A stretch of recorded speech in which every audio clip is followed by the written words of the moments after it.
All right, it's another arbitrary random live stream with me by my lonesome, the Black Angus, who will be reviewing clips. Uh, very interesting couple days. Um, Monday, this last Monday, Alphacore has gone live. We're almost a weekend. It's just creeping along to 1 million, and people will go, "Well, it's cheaper book and this and that," and it's like, well, it's $7 cheaper. For about the same size. I mean, that's cool. It's cool if he's finding ways to make it cheaper. I backed it. Backed it day one. I'm going to be on it. Get that review out quick for the Alphacore. Going to monetize the haters, as in fellow haters. If it sucks like I expect, will help me monetize. Collective opinion, like, haha, it sucks. If it's good, that's the worst thing can happen with us detractors, us class D detractors, would be to write a good book. Even if old Chucky Dixon's writing it, he's writing Eric July's story. So how good can it be? I expect to be entertained. You know, Eric deserves my money because he has entertained me. Um, um, it's so funny how this has gone on. If only Eric could. What's up, boys? What's up? What's up, Eric July's arm here? If Can you hear only me? Eric could just. Yeah, I hear you good. If only Eric could just roll with the punches. You know, look at EVS Classic. Call him Fat, the Pie Man. He's like, yes, 3XL, etc. EVS And has turned the hello. past few days. How's it going? Seems Oh, like it's he's going on a he's been trying to go on a tear.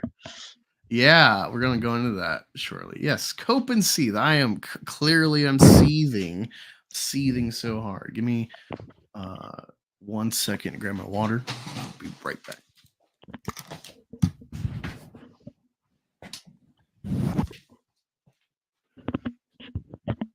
How is everyone here? It is Eric July's arm hair on Twitter. I hope you guys are doing good. We're going to talk about some Eric July nonsense. The fact that 3 days ago he was saying that he does all this for his peers, and now he says that he never does that for his peers. Old goalposts. How you doing, buddy?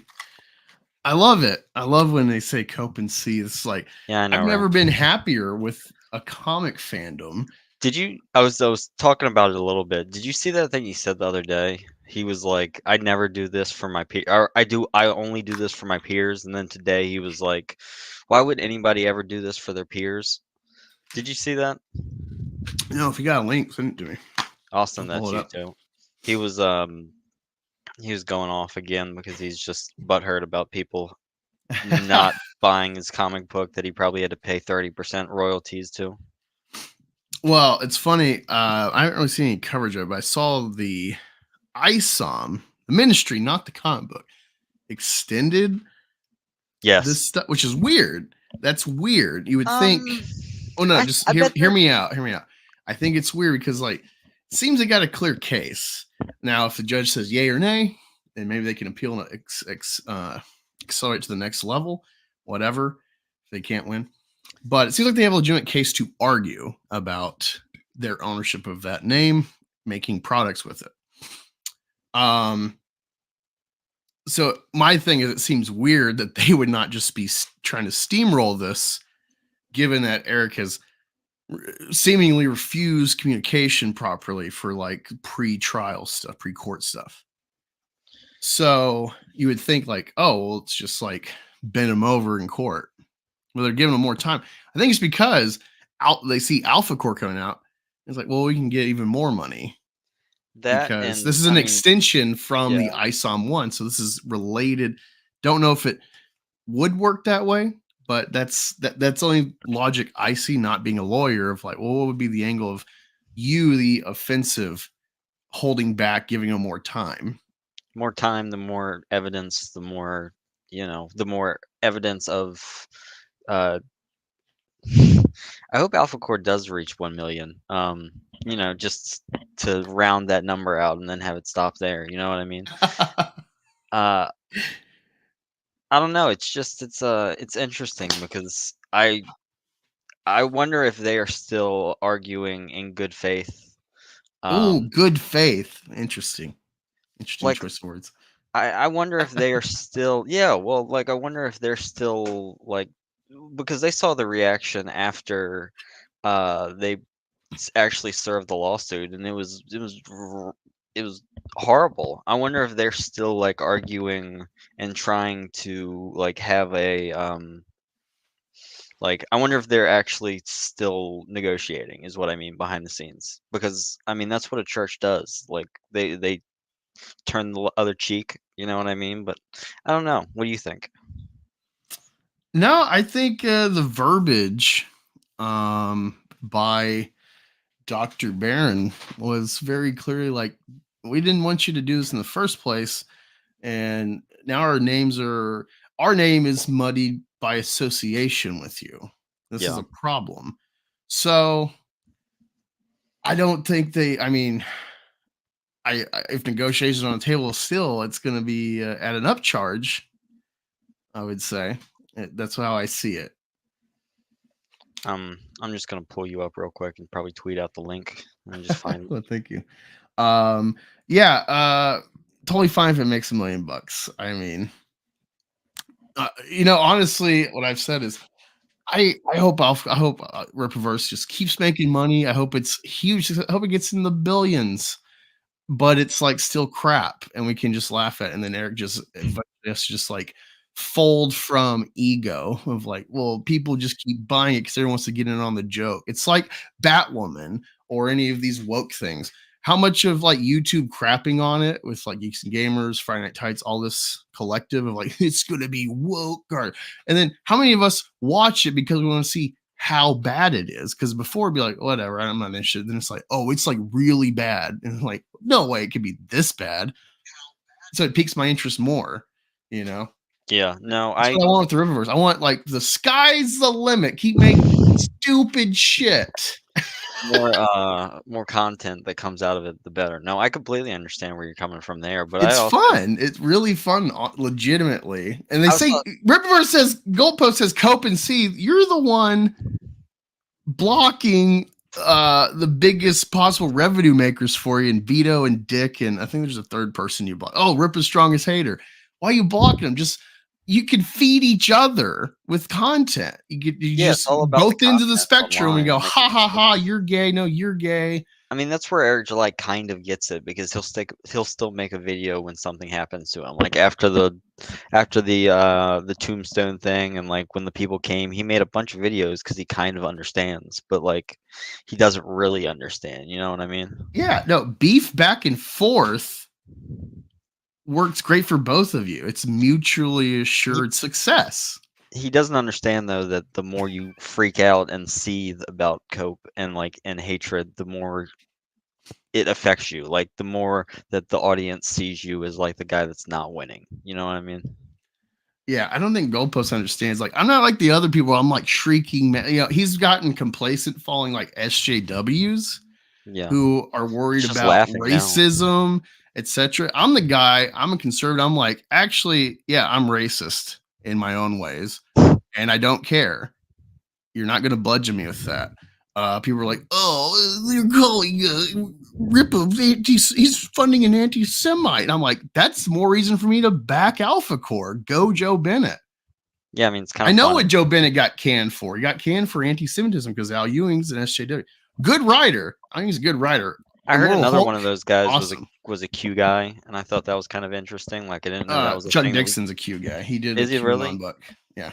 Is that something we cancel people for? Like I don't know. Like that's just weird to me. Like Dude, well, it's crazy that people want to cancel Chuck Dixon for QAnon yeah. when they love like Alan Moore, who has like this crazy cult belief and shit. Like he did it's like Promethea, I think's the comic, and it's like this. It's like a comic, but it's really like an idea of his religious idea of like storytelling and magic. It's weird shit. It's cool, but it's weird. He really believes this shit. This is not just fantasy for him, and he believes in some sort of like Jehovah's Witnesses are famous for getting dates wrong for like the end of time. Mm-hmm. And then they have to have like a new insight. Oh, we calculated wrong. It's actually going to be this time. Well, I mean, have you ever seen that internet historian video of like 2012 when everybody thought the world was going to end? And I don't know, if, like that's maybe something that's you actually experienced, but the whole like everybody thought the world was going to end, and some people actually sold their whole savings like to the church or whatever. Like, I don't know. I find all that stuff kind of interesting, like big events Yeah. with people like that. No, it's interesting. So yeah, I'm not for cancel culture. Yeah, so yeah, I think Rippa doesn't understand some of the people, especially if like the Vetoverse, the biggest problem universe of fans. There's a lot of overlap into the Friday Night Tights, the Geeks and Gamers, Fandom Menace, Yeah, Comicsgate. You're all those not guys are. There's a you, bunch you of overlap don't and all that stuff. conflate because you're seeing more and more people that are like, oh, I'm a fan of Eric. And it's like, you're a jackass. You think I want to pay $1,200 a year to get 30% discount on merch? Go fuck yourself, dude. Like, those are Yeah. his fans that are like starting to like, Come no, at no, people. you are grifting now. You're just trying to pay pig us, and they're starting to realize it. Well, that and the whole membership thing. I don't know if you guys have talked about that much on here, but I thought that was crazy when that first happened. Did you? Wait, are we racist? I don't see. I'm mixed, so it's weird. I'm half black, but I see Statistically racist. the reality of like the biggest threat to black men is other black men. As their fathers. No, I not mean, the does father. that ever? Not a father joke. It's like legitimately, you're talking like people say 13% and 50%. It's like no, it's actually like 4% or less of the black community being military age males. They are the biggest threat to other military age black males' livelihoods. I just think it's pretty obvious that all that comes from not having father figures in the Yes. household. Like, I Yes. know that's because that's where most issues with people come from. You know what I mean? Like, you need to be able to realize where things actually are coming from so that you can try to fix them. Yeah. I don't know. People are weird though. That's But fine. no, it's like, so this is reality. I mean, where I'm mixed. I went in the army. Mm-hmm. I've grown up pretty colorblind. It's, my high school years were in the Obama era. And it's like, oh, racism's kind of over. Sure, people can be racist, but it's like an actual factor of livelihood, not a problem. Never had racial issues. Yeah, it was. Grew up in a white, small, poor town in I Oklahoma. didn't think that like race kind of came back and like it kind of came back into fashion, like as like a joke, as like a culture war thing, like as like a whole thing like that. I didn't really. I mean, I get it, but it's something that's always going to come back around. But Yeah, like it came back around like a fad. You know what I mean? Like it was like the new it's jean style was manufactured. racism. Yeah, of Yeah, course. this Yeah, racism stuff's outrage. manufactured. Now it's becoming real though because they've manufactured it. Now everything is white supremacy. And so I'm an advocate for general segregation. You see in the military, you either get like what you would call coons, black guys that are like they just want to be in the army, they don't care about color, they're doing their job, they want to have a career, they may be from the hood and they're trying to like better themselves. Then you got the guys that are from the hood generally, and they want to be in that culture, and then they self-segregate. They all collectivize, and part of it's relation. It's like, oh, well, this other black guy understands me and my music and my interests, but you aren't supposed to be like a color. You're all green, but then it's like almost exclusively always black guys that self-segregate and Yeah, stay in their little clique. want the new parallel and dumb people. Not to say that but like. Yeah, and so I see that, and so What is the whole I avoid parallel it. economy I avoid of the rap culture. It's I see it seeping more and more into the NFL. I don't watch basketball anymore because it's just taking full stock intertwine the rap culture crap with basketball. But football's been a pretty colorblind sport, even though it is majority black guy, like probably 60-70% black guys.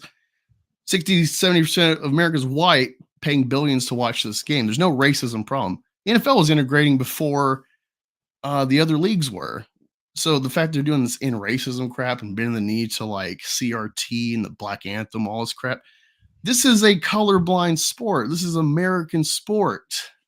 Truly American. There's no international. Maybe Germany likes football, but everyone's on the metric systems. That already hurts us trying to integrate football around the globe because we're a standard measurement sport. And so, yeah, it's just like this is an American thing. And then you conflate it with this racism crap that's not here. You got all these quarterbacks more and more taking over that are black. So the only white guys left are like tight ends and linemen and maybe fullbacks. So like I don't see the problem. So I see all this stuff being manufactured for political divide, but then the masses buy into it and they target black people because black people are a monolith politically, generally speaking. Even if you're like a black Trump voter, you probably have the black indoctrination of racial collectivism, which is retarded. Go look at Africa. You know, the idea of like Killmonger, of like we're gonna strap up all these black people to take over. And it's like, give black Africans guns, weaponize the whole of black Africa, and see how much civil war genocide you'll have. It's retarded. Look at Rwanda, look at Somalia, look at all the little tribal stuff that's never documented. It's not going to work. You can't racially collectivize because in Africa, there's so many different cultures. There's Islam and Christianity. There's the tribal pagans. There's all these factors. You can't just collectivize off race. But black people in America are blinded by this rhetoric of racial collectivism, and it won't work. No, I understand that. So I'm like, people worry about the Latin Americans taking over. I'm like, let Latin America take over, please, God. White people have been bent over with white guilt and shaming themselves for 60 plus years. They have no pride because if you say, I'm proud to be white and whatever specific white you are, well, you're a Nazi, you're a supremacist. So there's this inherent shame where you can't be actually proud of your heritage as a white person. Mexicans don't care. The Latin America doesn't care. Let them take over. Even if they don't have fathers, because there is gang problems in the Latin community, they have an extended family. They have men in the home. And so I'm totally for Latin Americans taking over because they have Catholicism or usually Catholic or Baptist mostly, or somewhere in between. And they have an extended family with uncles, grandpas, cousins as men in the home. So they have a stable foundation. You can't destroy them with one dad out of the home like you can whites and blacks.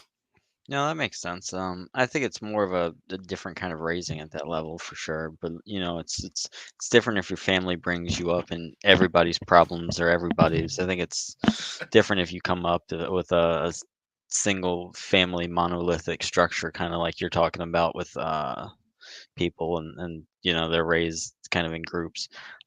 Anyway, back to Isom maybe. Oh yeah.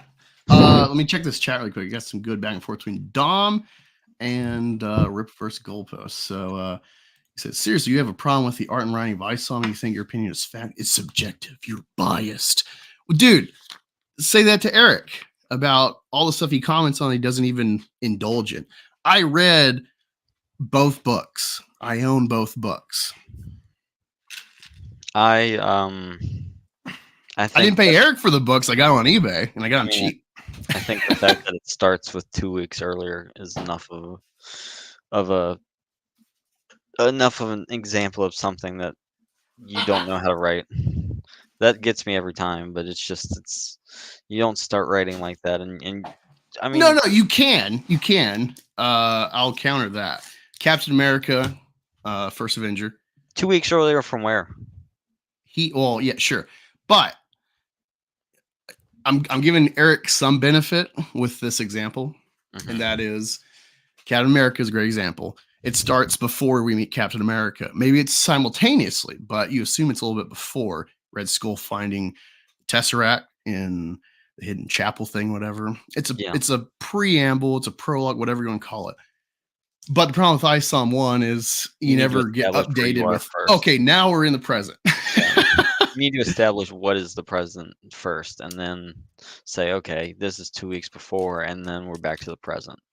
I don't know. It's weird. Yeah, rip goalposts. I got my book. I got my Detractor EVS cover. I had to have that one, which is funny because great art, but even EVS, I think this says a lot about the state of Isom. Look at that cover. Look at. I was gonna say Eric. Look at Isom. Everything's dynamic. Bloodruth I is mean, it doing this looks a full lot more like sexy the pose, Cyberfrog cover. You know what I mean? but Like it looks more like a Cyberfrog cover. Like not to say that in like a bad way. It looks more like like something where everything's popping around it instead of just no, trying to focus on the main. Like it looks like a good cover. even in the EVS cover, Isom is the most boring thing in the cover Yeah, that's what because I mean. he's Yeah. got a monkey demon in a knuckles, a headlock to do a knuckle sandwich. Maybe he's hmm just got him Well, here. and he's got all the lava and whatever the fuck that is, like spraying around it, and he's got like other things that really kind of catch your eye. And it's not just like an AI lookalike of somebody punching a demon that nobody knows its name. You know what I mean? Like, I don't know. Yeah, and then look at this pose on the cover C. What the hell is that? What is with these weird angles? Like on his merch, every time he always got it like sideways and Looks like weird. But he's then, running away. yeah, well, it looks like he's falling backwards. Yeah. It's a weird angle. Even if it's like the camera's at a weird angle, his body still looks like it's a 45-degree angle to the Like ground. jumping away half, Strange it's as definitely hell. weird. Let me see. But no, that's ridiculous. That subjective opinion thing. Everyone's opinion is subjective to some extent. Um, so I don't know how you follow someone like Eric who's built his channel off of crapping on everything that he doesn't even watch. So how informed is he? He has to go off of hearing stuff from other people. He has to read reports from other people. There's no in-depth, I saw it, here's, oh, actually, hey, this was a good little wrinkle in a bad story. That's why me and Ricky had a 3-hour conversation about the Marvels, because it's like, no, it's not a good film, but it's definitely not woke, at least not on the surface. Intrinsically, there are elements of the fantasy for these three women that are like inherent kind of wokeness of, you can watch that review to understand what I'm saying, but it's like you need to actually partake if you're really going to criticize. It's one thing to be like, oh, here's a headline that sounds wacky, but you can't keep digging into everything with no actual investment, because then it's like you're no better than Mecca Random copying Mahler's review to give her review of Black Panther that she did not watch. That's cheating. That's like in college you get fucking kicked out for doing that for someone else's report. Yeah. There's no integrity. No Don integrity. says, you don't get it. It's opinion. That doesn't change the fact that Eric spurred out so hard and responded so badly. It doesn't matter. That's fair. Bad faith individuals. All right. Do you watch Friday Night Tights or Goalposts? Because I would say everyone on that panel is bad faith about Disney products, because their bread and butter is like, the next Disney thing, and it sucks, and it's woke. Unless it's Spider-Man, because the Spider-Man movie was 3 white Spider-Man, so that's okay. Well, they have to be. That's what they're, like you said, it's what their bread and butter is. They are pandering just as much as Disney. It's worse when our side does it, because we built ourselves being like, hey, why are you lying about why X movie failed? Why are you lying about why Ghostbusters failed? It's not some troll campaign. You literally mocked the legacy of the fandom. You pissed on the fans and then say we're sexist if we don't watch it. It's just tiresome, like it's when stuff doesn't get funny anymore and you're doing it just to do it. Like you're doing it just to extract more wealth out of people. You know what I mean? Like there's a big difference between trying to do that and then trying to give good content and like reasonable opinions. You know what I mean? Matt Tuine has a funny one at the NFL. Says, if they want diversity in the NFL, they should enforce a minimum requirement of 2 white players at every position. They must be starters. See how that goes? I don't know if you're pro or against what I was saying, but it's like, I don't care about diversity. No, I just want best to succeed. Like that's how the only lack of the only counter to the merit system of the NFL or any pro league is when you get big draft or free agency stars on big contracts and then they tank like Jay Cutler and you're stuck with them until, because they got so much guaranteed money. It's like, well, we're gonna wring out every ounce of them that we can get, even if they shouldn't be starting. We paid for them to start, so we're kind of stuck with them. So you get crap like that. That sucks.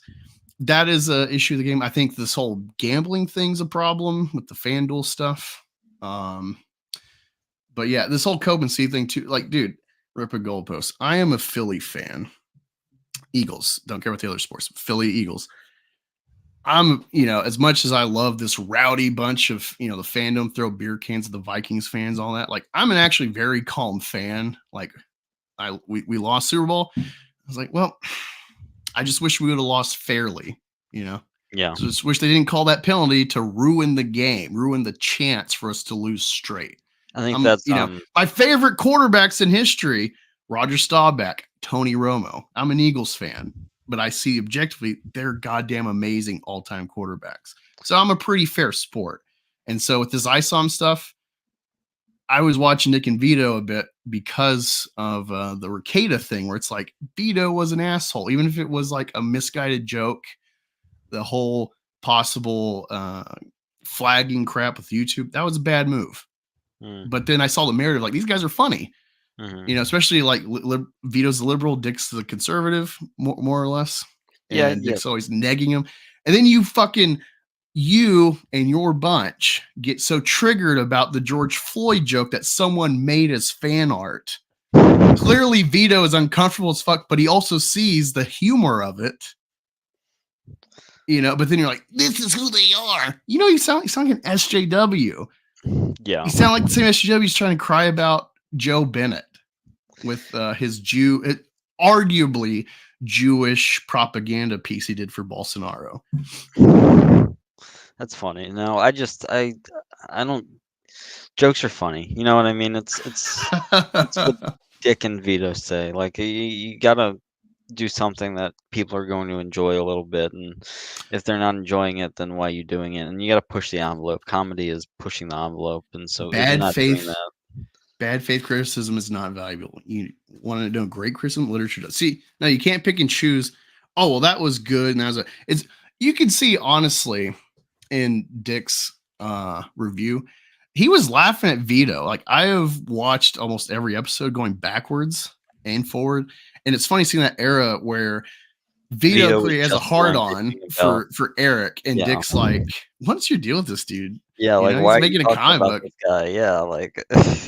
And then after a while, being aware of it, he goes on that stream. I understand. Yeah, and he's like, "Oh well, everyone's just pushing it. I'll read it." Yeah, good faith criticism is terrible because it criticizes nothing and praises everything. Oh, there is a funny clip. I'll find it shortly of this. I don't know who this guy is. This black guy talking about like, oh yeah, Eric's great doing stuff. And it's like, oh, no, I haven't read the book. I haven't even opened it. And it's like, yo, this is why we say what's your favorite part, because there's so many people supporting it. I see especially a lot of these black guys in this sphere. Oh, it's again, this black collectivism where it's like, is this part of like rap culture or something where it's like you like people because they got money and chains or something? Status symbols? Is that why you like stuff?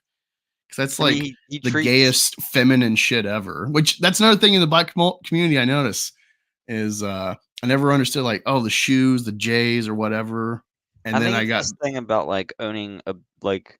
And I don't mean it's about owning a business. Like, it's about wanting a warehouse and wanting to be the guy that's in charge and like getting things out and then shipping, like it's like the idea of owning a Home Depot basically, where it's like get product in and get product out. But no one's like, no one is worried about like what the actual comic entails or like why people are doing anything or the universe. I wish it was a libertarian book. I wish it actually had a political view. This idea of like, well, we're not doing any politics and like Marvel does and DC or even if does. there was a political like the only thing political in it is like crime is down, but no one ever says why crime is down other than like it just there's no universe building or building of a story or building of a narrative. It's just go from point A to point B and do things. Like, no one if you need to have a little bit more if you want to inspire people to have long-term financial support for your products, and like because it's obvious right now there's a lot of apathy. Yeah, people were excited. They thought that, oh, this guy's got a real edge to him. They see his channel, they see streams talk about Sowell and stuff. And so I think, it's a big hodgepodge of reasons people, especially him going on Fox and promoting a comic on Fox News, even if he wasn't directly behind the headline of anti-woke comic, that is the He angle is you're going to take framing it like away of like, we're going against woke comics. So it's like, if you're against them, then you must be anti-woke inherently. And so he benefited from a collage of things. And then if people first heard about him from that, maybe they check out his channel before they buy, and it only gives them more of an idea of like who he is, what he's going to be writing. And then honestly, it's so lame duck. I wish it had a political edge, even if I disagree with it. I don't agree with libertarianism. I think it's as childish or more so a pipe dream than communism. I think there Communism, are some aspects that are good. Like I think teaching self-reliance is good. no, that Like is good. But communism is this pipe dream of human harmony, that everyone pulls the equal weight and it gets an equal pay and everyone's invested in the collective. And we're all going to do great because of it. When in reality, in the great regimes like China, at least in like the Maoist China and Soviets, it's the top of the pyramid gets all the benefit, and then lots of people on the bottom are starving, and they sustain it through nefarious means like self-reporting against your neighbors and family if they're not adhering to every little inch of the rhetoric and narrative. If anyone is critical of like, well, we could be doing better here, oh look, now they're unpersoned and they're in a camp somewhere in Siberia. So there's that problem in uh, the left communist angle. In the right, it seems this kind of Christian idealism of man is inherently good and we'll self-police ourselves, and etc., and we can have a private police force that everyone pays a subscription to, and ends up becoming the mob, where it's like, oh, you didn't pay, so now we're going to burn your shit down. you know yeah. it's I would say there's more bad potential in like a libertarian ideal than communists. Like communists is like outright, 'cause we've seen huge institutions create chaos and slaughter. But it's funny too because it's like I looked into anarcho-capitalism, and it's some Jewish nonsense, which is What? funny because everyone talks about the Jews and communism, but Yeah. libertarianism is also Jewish nonsense. Probably. I mean, it's probably just what isn't concocted as a psyop at this point. You know what I mean? Oh, I do Yeah. want to ask you this. Did you see my tweet about how much payroll Eric July has now? I mean, he was talking before, and it was like 350K a quarter. Do you think it's more or less than 500K now? That was my question. I think he's probably at like 400 plus. I think he's still You under that think? 500. I think with that lawsuit thing, with like how much he's have to pay per monthly for royalties now for the comic books that he's making, like, didn't he hire like an in-house animation team or something like that? Yeah. Um, I'm not sure the details on that. I mean, it looks fine, especially for an independent startup. He's only got, besides his YouTube revenue and Blaze, whatever other stuff, you assume he's playing with, I don't know, let's say 6 to 8 million bucks for this endeavor. I And mean, he doesn't have that anymore.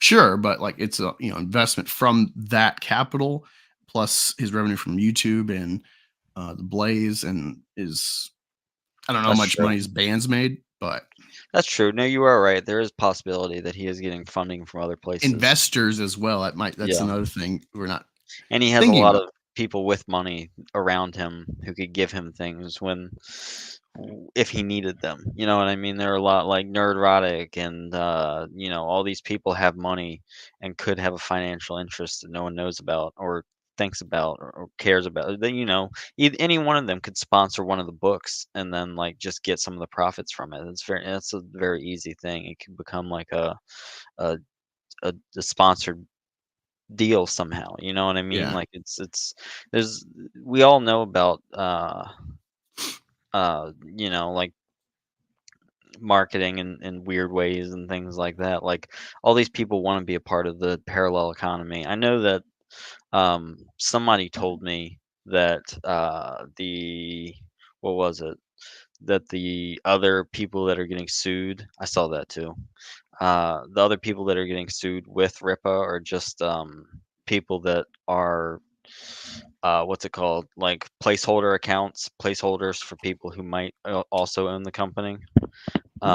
Interesting. Instead of actually being Blaze owners, but like it also could be Blaze owners as well. So like you just who knows? It's interesting though. I saw this and I can't Yeah. believe that people steal shit like that. It's crazy. No. This I was going to counter this because this was a post. Says never trust an Isom. This goes with the whole Rippa goalpost thinking, oh, bad fate, you're coping, seething, and you'll see in a minute. I'm a fair sport. All right, so this is Eric Nowaltowski of Shadow Century Comics. Mhm. All right, so this is the piece he did, Yeah, it and looks so then much worse though. I think it all right, looks like shit. I think it looks good. I like Eric's work, but he did this in the guise of a Jim Lee cover. All right. And so he's trying to say, oh, he's tracing. Yeah, that's But kind of like AI art. It's the same thing. Like it's first of all, I don't know. he signs it after Lee. So he's crediting the original artist. Oh, I There's never lots saw of that. covers. There's I lots never of saw that. covers you'll find. There's this, I think it's Spider-Man 300, I think. Yeah, Where it's where they're like he, traced from other people. no. Well, I don't know, but it's classic. People do homage covers where it's like if you're a comic fan, X amount, whatever, you'll be like, oh, well, that is it's clearly an homage to that cover, and usually they'll credit it or at least say it in their like pitch or whatever, Yeah, their website, and that's what he did by signing it after Lee. that's a good So point. this is not a trace, and then Eric actually showed like them over each other. He's like he clearly drew this. Maybe he traced the background because it's like whatever, it's just background, but the Batman, his head's at a different angle slightly, and then like the chest and stuff is more pronounced in Isom. He did not trace this. He modeled it after. Maybe the actual background, like buildings or whatever in Yeah, the background. Maybe that's on the same traced. template or something like that. You know Sure, what I mean? like it's totally fine. But yeah, he clearly drew this. No, I can see that. And I so just I said, Isom sucks because trying to smear Eric Nowaltowski for an homage cover. This is a comic cover artist practice. So if you want to say I'm not fair that or is that a I'm fair just thing. bad I agree with faith, that. go fuck yourself. Because I like Eric. I've backed Eric's books. I had him on stream before promoting Shadow Century. Sounds cool.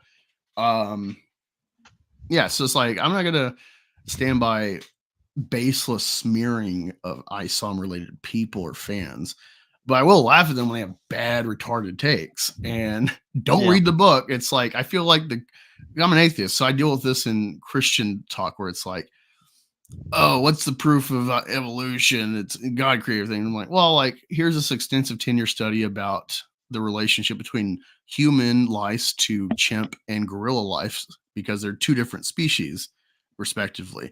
Our pubic lice relates to the gorilla, and our head lice relates to the chimp's lice. Lice have a very specific pathology to their host, and so this guy did a 10-year study. It shows the relation of the three, thus meaning there was some sort of cohabitation or especially the pubic lice, probably sex between our earlier ancestors and their earlier ancestors. And so there was a time to speciate from each other, monkey you know? sex. Right, Yes, exactly. And so it shows relation that at some point we were all closer related and we were probably intermingling sexually. we all had arm hair like Eric July. oh, oh God, I opened up see, that's an actual white supremacist can of worms of like blacks are from a different line of human ancestry. They're a different Because of the species. arm hair. And I'm like, oh no. Clearly we Proven by the interbreed arm hair. so seamlessly. Our chromosomes are so matched up. There's no difference Yeah. genetically, really, besides phenotypes for blacks and whites and everything in between. But so it's like I don't prescribe to that shit. But I do love it when I see like because a lot of this white supremacy stuff comes into like Christian nationalism. And so then, like, before they be staunch creationists, but then they're like, aha, evolution. See, the blacks evolved different from us. And it's like, come on. Like, No, they could probably evolve the same way. That's why we're all here. Like they wouldn't have people in culture that they didn't think were this. I don't know. That see, just hater headquarters. I don't know if this is Rippa's strongest hater. He says, the Rippaverse doesn't care that about the is art. actually. Eric himself will tell you the singular focus is optimizing how much money it can extract. Success equals money demonstrates exactly how the Rippaverse feels. And how it operates, you know what I mean? It's the idea that they're increasing their how much they have to shell out, but decreasing how much they're bringing in at the same time is not a transaction that makes sense in the long term for anybody. You know what I mean? Yeah, it's like regardless if it's like, oh, we're cutting costs and so we can sell it cheaper. So of course there are things we cheap. These excuses, it's like what Guardians of the Galaxy, or Ant-Man. These are like wacky tangents from like Avengers main heroes. So it's like, okay, yeah, we're taking a chance with these things. But Alphacore is there in issue 1. And technically, well, no, they're not even first appearances. So the only first appearance would be like new villains or something. So you would think there should be a speculator boost The for Alpha Electro Core 1. Rick Sanchez. That's Yeah. everybody's talking about. Yeah. Mr. Electro drunk Rick Sanchez in the desert in a pub. Gates of above. Yes, but if Disney has a failing brand trend in their revenue, it's because they are failing, but not Rippaverse. Is Alpha Core Eric's grandmammy's name? Alphacore and Isom sitting in the street. The Apple Core. See, look at this. Look how quick Rippaverse people are so quick to say SJW demographic crap of like, do you hate women? Are you a sexist? Because you said a joke? The joke's clearly on, well, the defense of Isom's trademark or not needing to is like, well, it's my family name. And it's Yeah. like, well, how do you explain Ben and Jerry's? There's plenty of dudes named Ben and or Jerry. Well, that's also it's just That now they stupid. can't trademark their own fucking name because these hippies with ice cream got to it first. Yeah, I mean they did. So now you have to be like Benjamin, but that's probably already fucking copyrighted. Somebody or trademarked. probably not for ice cream though. It's all what you're doing. You could have an ice cream store named Benjamin and Jeremy's. Like it's Idol worship Angus. What's that mean? What idol do I worship? No, I think he means that like the reason why they buy the Oh, comic it book is idol worship. Yeah. Comma Angus. Okay, I understand. I'm like, I thought you were saying you are idol worship Angus, and I'm like I'm deep freeze suit Batman. Like, what? Misreading on my part. Rippa, are you going after sexist? Are you an SJW?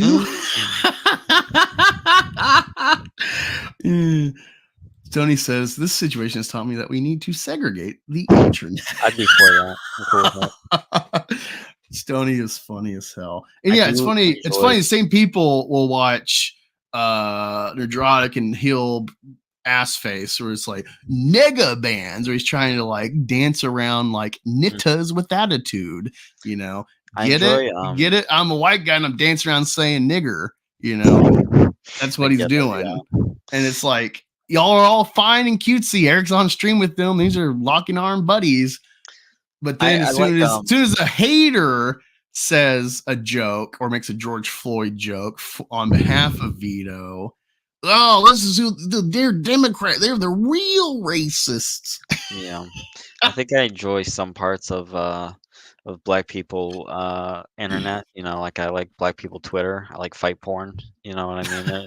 Those are some things that we can go for, but like I think the other stuff we can kind of cut and run. You know what I mean? We need some of that stuff though.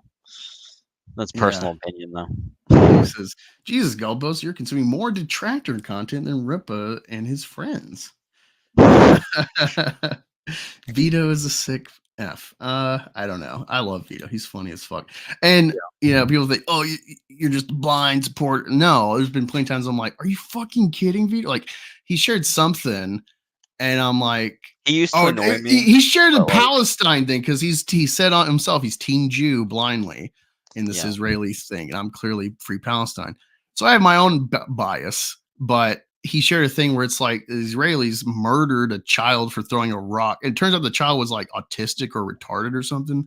And so threw a rock at the Iron Dome having Israel that has corralled them into a 25-mile ghetto. There's no comparison. All that he was like, And they murder him, and he's like, well, maybe teach your kids not to throw rocks. And I'm like, don't ever fucking talk about the death penalty again, Vito. Yeah. Don't ever cry about it. Cry about, oh, what people are so bloodthirsty to kill children, when it's like the children were like 17-year-olds that ran over a guy on a bike for a live stream joke and killed him. That's just because like it's the same reason he makes pedophile jokes. It's because those are the ones that are over the line, so he thinks those are the ones that are funny. Yeah, like, I get the humor of it, but at the same time, it's like, wow, dude, like you're kind of giving me mixed signals, and so I'm going to call you out. Yeah, it's not super super consistent all the time. Dick defending fucking stepfatherhood. Yeah. And being like, well, you calling them cucks, man? And it's like, yeah, they deserve to be called cucks, because being a cuck stepdad is an extension of the welfare state bailout system for women to destroy families, which is the problem of the West. I think some father is better than no father, but well, no, sure, I understand that, but this is part of the feminist indoctrination on men that we're blinded by. Where it's like, well, someone's got to raise a kid. Like, no, that woman made a bad deal for the kid, and so they need to suffer. Unfortunately, at some point, you got to rip the Band-Aid off. It's like Social Security, welfare. You can't just keep paying and paying and paying for an exorbitant growing bubble of people. You got to stop at some point. Some people are going to have to suffer. The suffering is going to teach people overall to do better. I mean, I'm sure there was fatherless kids in the 50s and before. I had a stepdad, and it's like, I mean, I was stable because of it, but at the same time, it's a bad lesson for the future. I think that's reasonable. Like you can understand that things are not always the best while still wanting to have something better. You know what I mean? Like, I don't know. I'm showing my well-roundedness, where it's like, no, I'm not a blind supporter of anyone. Yeah. I hit it Vito, I hit it Dick, even though I generally like them. I was totally fine with Eric, even with this stupid ass libertarian anarcho-capitalism shit. But I'll call out a stupid anarcho-capitalism. Now it's like, you're just so fucking fragile. You put up this tough guy, monetize my haters, ha ha. But now you got haters that can't be deterred by, your low-level hit back at them. I think it depends on flustered. They run with your jokes. Oh, I'm Buster Baxter. Yeah, we're bunnies. Yeah, well, I think it's like how you frame things and how you put on your opinion. You know what I mean? Like how you show how you're feeling, because like, I don't know, with the whole t-shirt, like, like the whole like what's your favorite part of Isom? Like that was a pretty good move. That wasn't bad, you know what I mean? Like if only they did that months ago. If only they did that months ago, then I wouldn't have 800 followers. You know what I mean? Like, I don't know. It's just let me go back to what's his name. I don't know. It's hard. It's like, why are you guys doing this at this point? You know what it's going to do. There we go. Mostly Peaceful Iceberg. He's got some good clips. I'm trying to find the one with EVS getting canned. Oh, that's on Dame Pesos. Yeah. Here it is. All right. So let me pull it up. Look at this. This was interesting. Now, again, I'm not blaming Eric directly for this, but his weirdo mods doing this. Yeah. Hey, man, appreciate you. Isom one cover C, because we have moved into our new mass print. You can get that thing for like $20. What happened? What happened? What happened? Did I miss something? Everybody's telling him too. Like everybody in the chat's like, "Oh, this is what happened."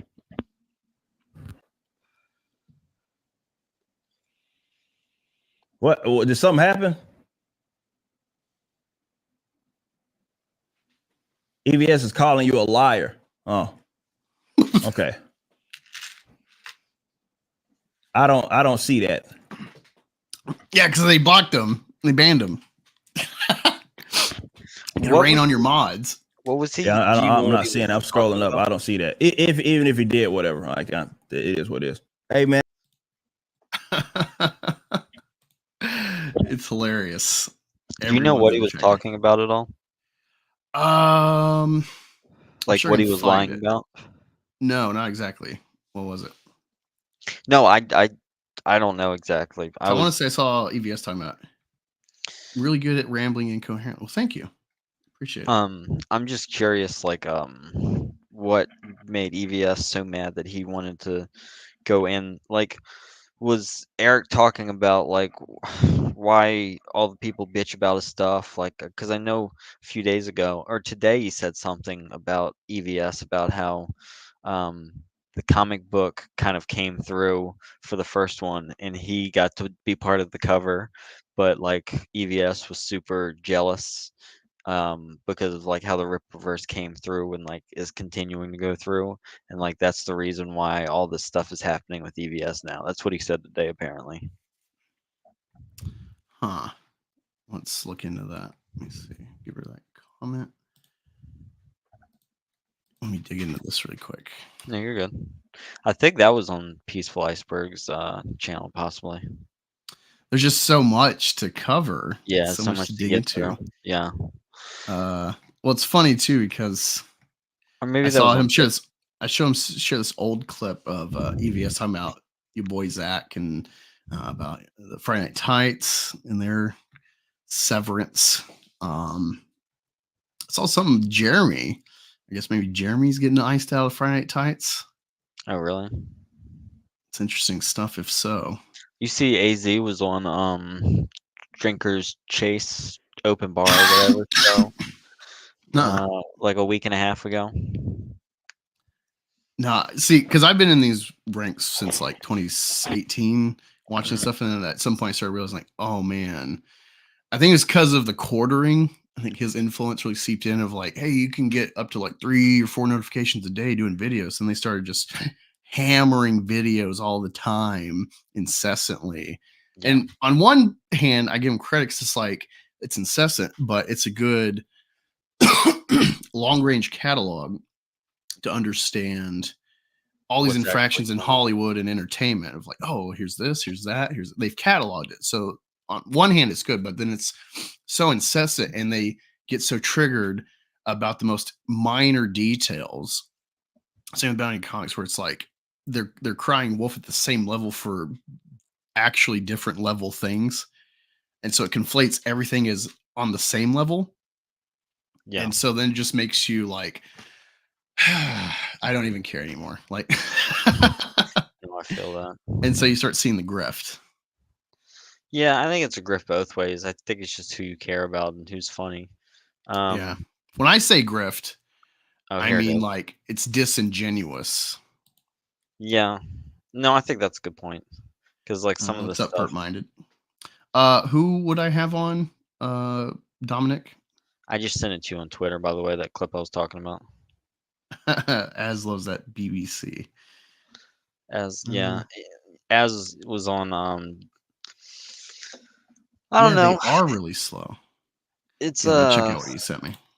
You're good. It's interesting. It's I think it's he was on another stream today that Yes. Vito showed me. Saying like and they were all saying like, yeah, it's not funny, or you need to make sure you make fun of everybody, and like they all get so pissed off if anybody makes fun of anybody that they actually care about. It's pretty funny. But yeah, that clip that I sent you is why he thinks EVS is all mad. Yeah, that's hilarious. I saw it. Let me bring this up. Here we go. We have maybe that's why a certain someone is co-signing haters and doing bitch made. This shit. He likes to say bitch made all the time. Look how much hair is on his shoulders too. He likes to say bitch made. Bitch made. And then here's the ANCAP libertarian, so quick to call the cops to waste, taxes or theft, and yet he's totally fine wasting his fellow man's his theft dollars, 250 pounds, to have 5 police officers waste tax money for their wages to fingerprint and dust $41 with bunnies drawn on them. Drawn on them. Yes. You know, and then also this recurring thing, and I don't know if it's like a black thing or a rap thing or what, because I thought rappers would like directly call out each other in You beefs. seen him wearing a do-rag the other day, by the way? That was funny. That was really Yeah. funny. But I thought rappers in like, you know, this culture like to directly confront and call each other out in like beefs and songs and shit. And then he does this bitch made thing where he's always talking around where it's like, well, if you know who I'm talking about, you'll understand Oh yeah, he these never actually says references. Yeah. But he can't ever just say, oh, well, Vito, this dumb fuck can't finish his book and he's worried about me. But he has to like talk around. And then EVS did a cover Does the for him, same thing here. former employee, at least as a contract or whatever. And then now he's like unpersoning him. It's unpersoning. It's commie woman shit. One, it's like in his little black book, he makes sure he talks about them. He just doesn't talk about them when he says this because he doesn't want to get clipped and people to make fun of him. I don't get how people are like fangirls of this guy. Like he's tough and he's a real leader. He's this is what the leftists do. They'll write comic skate.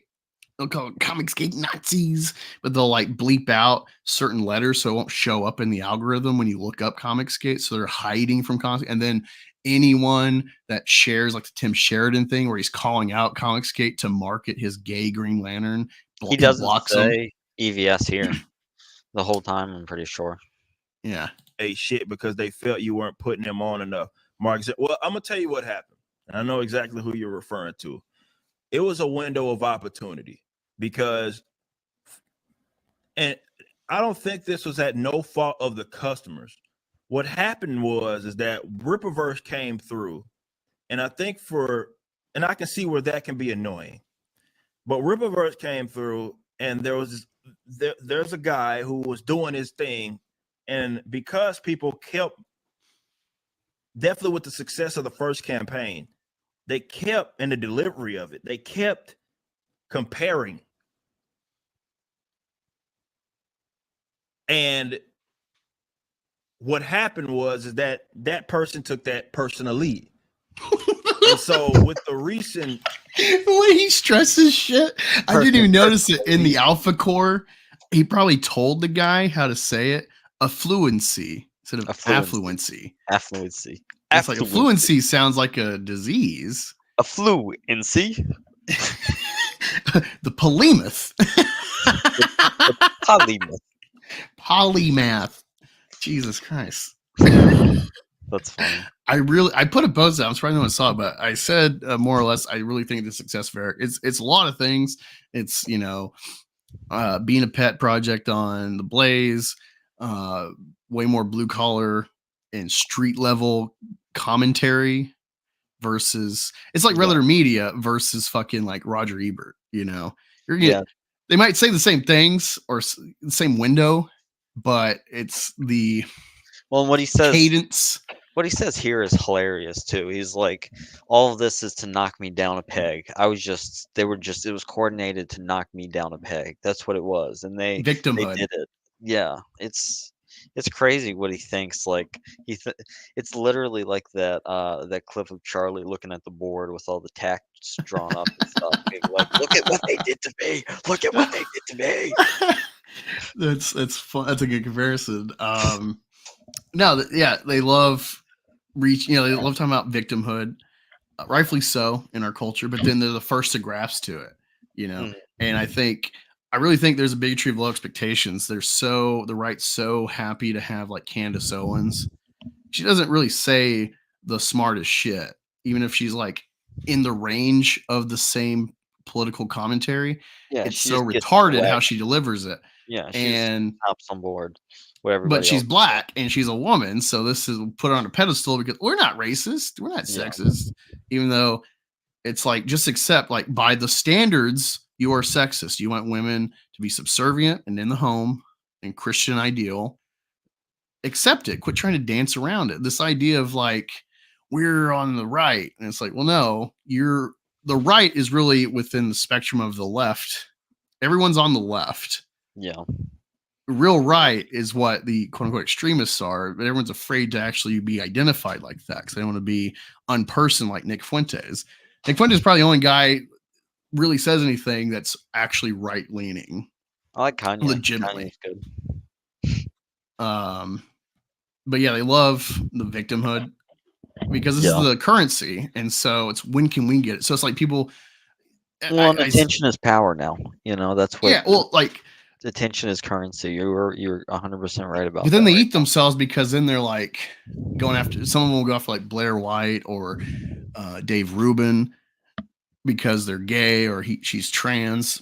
And it's like, but she, you know, even if like the long game, you're going to be enemies if you can achieve the steps you want. At some point, they're going to be on the chopping block because they're not part of the ideal. There's a common interest, so just accept it for now. So there's that problem too. They eat themselves because they can't see the long game, but then at the same time, they want to bring them in for the victim points of like, well, we're not trans, so we got a trans lady here that wants to not push this ideology, and it's like, yeah, good, use that to your advantage. Don't. It's frustrating. Yeah, goofball shit. That was coordinated. That it wasn't just random, right? It was like, hey, this is the opportunity to take this guy down a peg, and he took it. That was all that this was. That was. That's what the review was. Dick was coordinated by EVS to read the book and give it a negative review with so many points of valid criticism of like, here's how you can make it better. You should go forward and be aware of like these are shortcomings of like this could church it up, this could tighten your story and what you're trying to make. This was coordinated. They took it. They thought that this was, hey, it was blood in the water. I could kind of get back in this like more hierarchical sort of position that I was in, whatever you want to call it, or establish that position in that hierarchy that's in their mind. It's not me because I don't care about that. I never cared about being the top dog. Like I don't give a shit about that. And they looked at like, hey, this is a way that I can present myself as better while also bringing this person down. It was all coordinated. That's all this was. It was about ego. That's 100% what this was. Always, it was about ego. It had nothing to do with nothing else. So yeah, obviously to your point, yeah, it wasn't an accident. You know what I mean? That there was a. To your point, maybe that's the reason why a certain someone was co-signing haters. Certain someone. No. This bitch made just can't say. This is why Ethan did this to me. No, he's got to be bitch made and try to talk around. I don't know what this is doing this crap. It's so silly. Just fucking be direct. You talking about being a man or whatever, like, and then you talk like this. Yeah, and you're not saying what the actual issue is. You're saying that I'm upset that someone who I thought was a friend is giving me criticism that I don't think is warranted. And what he thinks is happening is maybe completely different than what he should say, but I don't know what's going through his head. You know what I mean? He needs to get his shit straight before he crashes his company. You know, so whatever. Yeah, I'm trying to find that clip of Jeremy, Geeks and Gamers, on the panel talking about taking criticism, getting laughed at. I might be able to find it. Awesome. Let me say hi more to the chat. Let's see. Goalposts won't get on stream. Have you noticed the Eric fans are kind of slow? They're all the kids you'd see in special class. DJ says, fatherlessness may be a reason for all these shallow influencers being popular.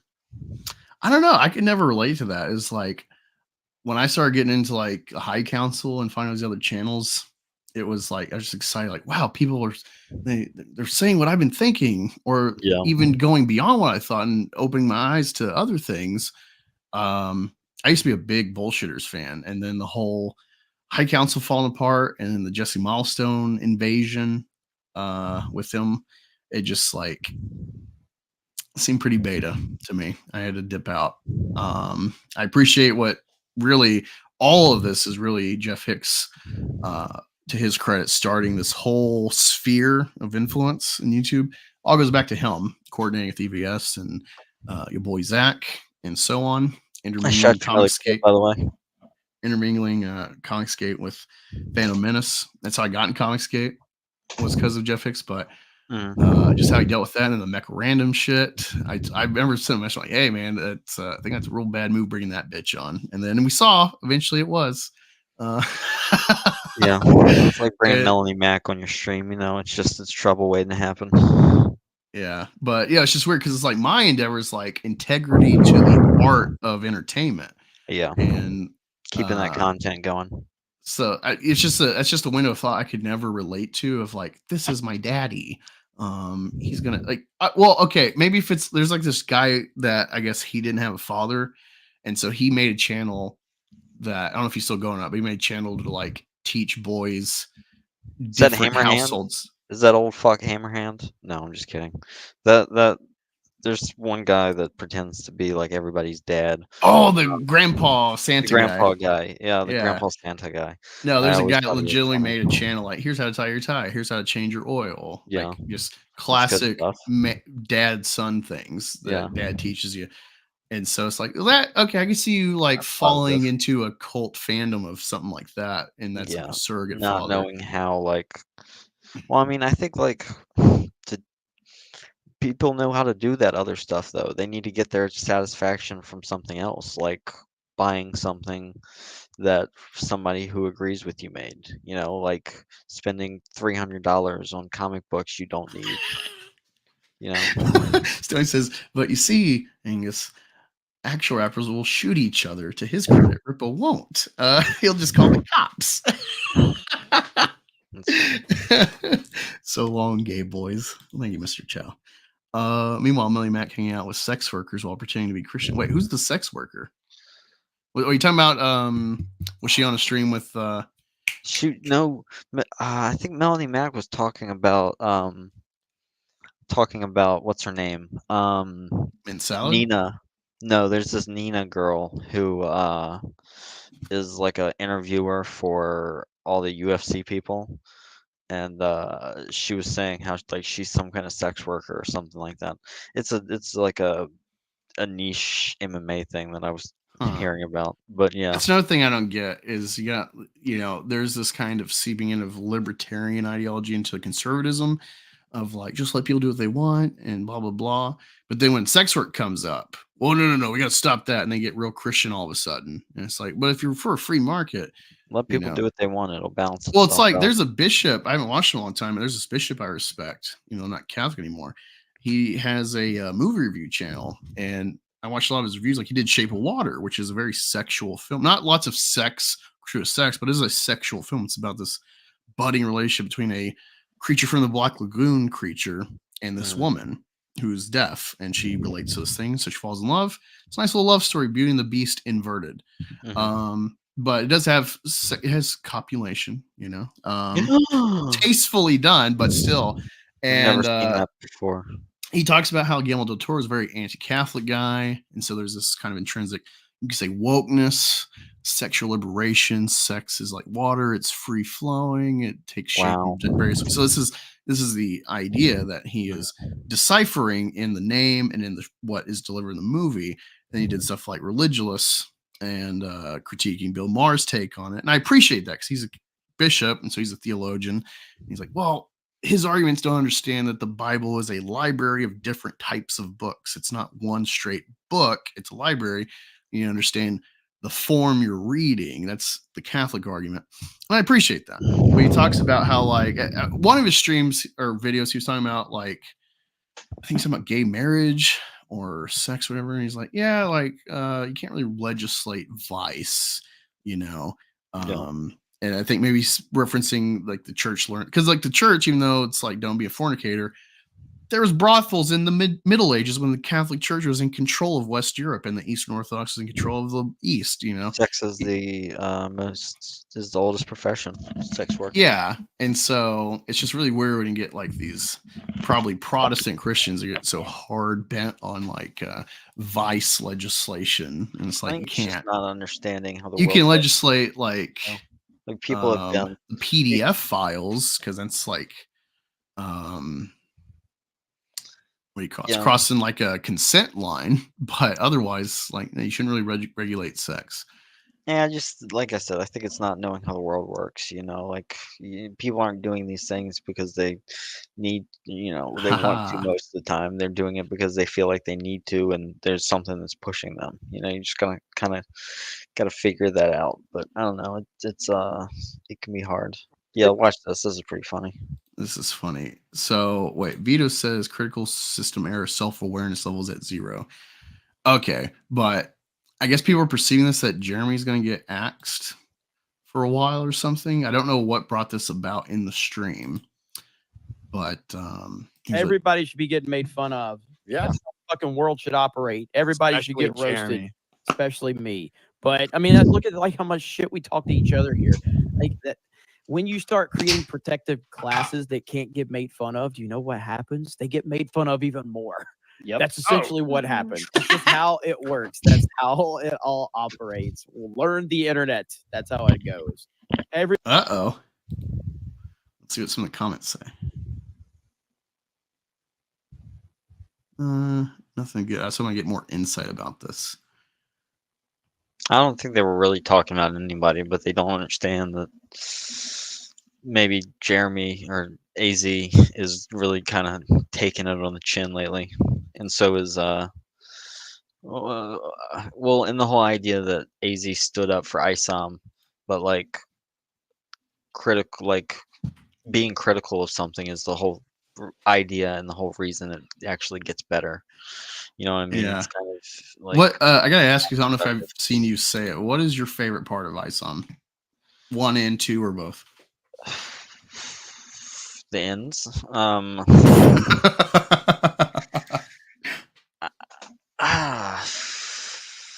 don't know. Probably the 2 weeks earlier thing at the first one, and then the Hell Monkeys in the second one. Well, it's funny you say that 2 weeks earlier because, like, I remember. So Rookie bought it a long time ago and hadn't read it, but he was not shilling it. He's just like, "Oh, sport, thing, cool." Got the poster, Yaira, because it's a blonde booby chick, cool. Mhm. And he hadn't read it, and I'm following The Biggest Problem and this old growing saga at the start, and then I'm looking over the campaign because I actually read the book, and then I'm telling him, like, dude, the ranch. I'm like, and I looked at the campaign and it says like, oh, he's a rancher. So it's like in the campaign, they make a deal that like his profession is rancher. And so that's his job after being a superhero. And I'm like, I remember arguing for like an hour about like, no, your job is fucking important in the story. And I start going through like Game of Thrones, just like, all right, who's this character? And then what is their job? That job means so much to who they are in the story and where they go, the access they have to resources or lack thereof to be in a position. Your job, if you write the story well, completely matters, actually. Even if it's vague, where it's like, oh, I am the Lord of Winterfell. That Why is are a you doing huge, it? Who, what, it has a when, where, huge why? catch-all job. It's like, all right, there's a dynasty to your family of why you're the Lord. Also, Ned is kind of like Leonidas, because Leonidas was not the original king in the, I think, Europonted line. His brother was, and he got axed out. So that's why Leonidas was king. So same for Ned Stark. Ned was not the original king. He was not the original in line. It was his brother, and the brother got killed. And so that's why he is the one marrying Catelyn Stark and becoming the Lord of Winterfell, because the other brother pieced off to the fucking wall. So he was the next in line. Yeah. But he was only going to be, a servant of his Lord brother otherwise. Etc. All these different people, all these players, just in that show, their job. Luke Skywalker, he's a fucking moisture farmer. And so that's why he's hanging out with Owen to buy these fucking droids to help on the farm. And thus he gets intermingled with the droids that are important to this, kick the plot off with the Death Star plans, etc. You start bringing it, and then it's like the ranch has no fucking bearing on Isom besides he has an employee named Sam who gets abducted in issue 2 with the Hell Monkeys.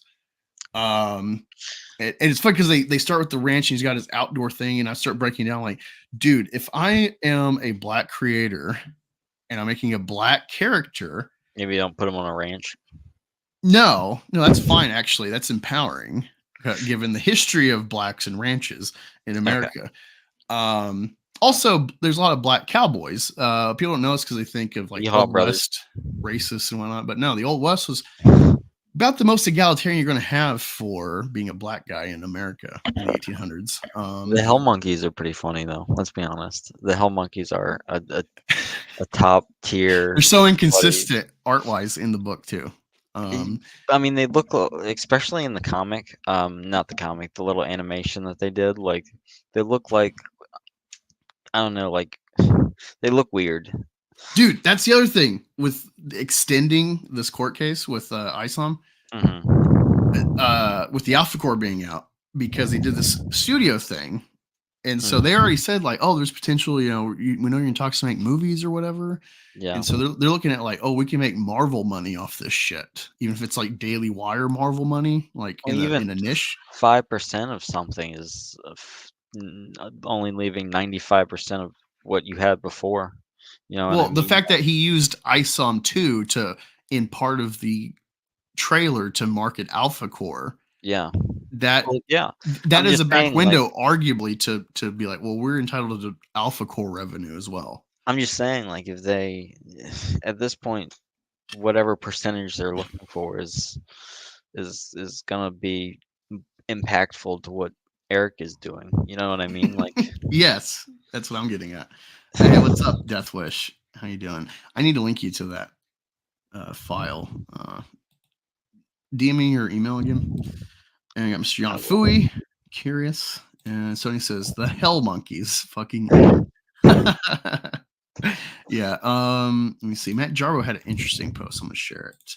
And a lot of people like to cry about Matt Jarbo because of his false flag history. It's funny because they say never apologize to SJWs, and then like he'll have commentary about like say Mecha Random before, and be like, "Don't you have someone to false flag?" And they're like, "Oh, you're talking about a 5-year-old thing now? Apologize for. I've already been busted. I've already apologized. I've already dealt with this. This is already a stain on my career. Yeah, and I'm trying to move on best I can. Don't like him from that. And you still dig this up instead of engaging the actual argument. That's what SJWs do. It's like Michael Vick. I'm a big Eagles fan. Love Michael Vick. What he did was bad. He's in with bad people from back home. Did bad shit with dogs. But he's paid what society deemed him to pay in court. Lost all of his money and had to start fresh. And we'll probably never get in the Hall of Fame because of that stain. Oh, never. And people will still be like, he killed dogs. It's like, yeah, how many dogs has he saved because he's become, this his celebrity's become directly tied to dogs, and he's tried to rehab that and put effort into supporting, shelters or whatever. Yeah, I don't know. The whole dog thing is weird. So Matt says, yeah, Alphacore is Air July's The Marvels. The Rippaverse is dying. On day 6, Alphacore's sales revenue was 907,000. While Isom 2's was higher at 1,400,000. Difference in revenue is over 500,000, indicating that Isom 2 made significantly more in sales. It says the total number of purchasers for Alphacore was 8,400, whereas Isom 2 was 11,800. There was also a negative difference in the number of customers' orders between Alphacore and Isom 2, with negative 3,000 purchasers opting for Isom 2 versus Alphacore. Or I'm saying a difference of 3,000 purchasers between the two on the same day. Less. So, yeah. Who's spinning? Oh, the Rippaverse is tanking. No, like I mean, but like MCU. Like we said before, like pull up my tweet that I sent you. Okay. Because I think there is, when you pull it up, we'll talk about it. I want you to vote in it too. I already voted. I voted under. Because I think that okay, so he made 900K so far from this, How many books is he gonna how many quarters does that pay for right now? Say the royalties from that are only 10%. then he's got 800K. How much of a budget does he have per month, per quarter then? Like he's basically has 2 quarters from the third book that he ever made, and he's got much more, stuff coming down the pipeline. Oh yeah, he's gonna have to downsize and do like everyone else, working out of their fucking garage. Yeah. Filling these Well, I mean, orders. that's what he should have done from the beginning. Then he'd be able I'm to pretty sure let the guy people that fulfilled want Drunk it. 3PO's book does it out of his garage or out of a That's storage That's unit. what you should do. You know what I mean? I mean, It's independent comics. You don't have Diamond Distribution to cover you. Like, just accept that like you're smaller, and so like, I mean, I appreciate the ambition and like pushing all the chips in. Yeah, this is again I my think so. objective take on Eric, where it's like No, it's very admirable. I think that maybe a little bit more experience would have done him better, though. A little bit understanding that like maybe this isn't going to last forever would have been very helpful.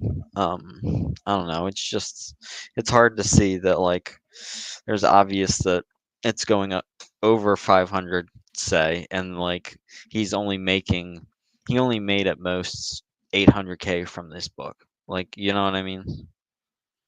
And it definitely is apparently dwindling. We'll definitely see once Isom. Well, if Isom 3 can be a thing, we'll see. The Amazing Avery issue 3. We'll see. That's what Yaira. You got right, Yaira first. Big titted Yaira. Yeah, his Miss Marvel, his Captain Marvel. That's funny. Did bad shit with dogs. Me too, man. Me too. I love your quote, Stoney. Last stream, we were talking about the Marvels, and they got stupid Miss Marvel's retarded family in there. Mm-hmm. And she makes a comment because she's talking about like Aunt Carol or whatever. Mm-hmm. Or she says it's before she like corrects herself as Captain Marvel, because she's got this grudge against Bree for having left Earth for all this time. Mm-hmm. And because she was like a kid last time she saw her in person. So her conflict is a grudge with Miss Marvel, with Captain Marvel. And so she says aunt, and at some point the mom says like comments on like essentially saying like, that's her aunt. Her aunt's white. What's the deal? It's like these American families are strange because they're Muslim, and Muslims collectivize. I mean, they intermingle. You can be multiracial, but they stay in their lane religiously, and so generally they stay in racial lines because of that. And so it's kind of funny. And Ricky's saying like, "Oh, it'd be." We would have done better with more racism. And Stoney, of course, on the spot, fucking quoting him. That's funny. Yeah, I really think Eric bit off more than you chew, but again, we don't know what his investor budget is. Yeah, of course. Behind the scenes, definitely has people behind him too. Probably it's just how much longer can a business be taking investors if it's losing money that it obviously is. But hey, the Daily Wire is, so it could be an extension like that. Yeah, people saying the Daily Wire lost money on that cowboy movie, which first of all, legitimately, I thought it was a good movie.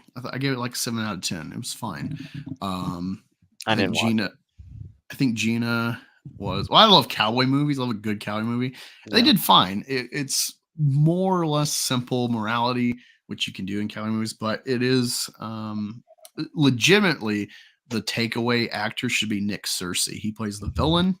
Who you think is just a random marauder with the gang, and it turns out they are like targeting the husband of Gina Carano because he is a traitor to the Confederacy.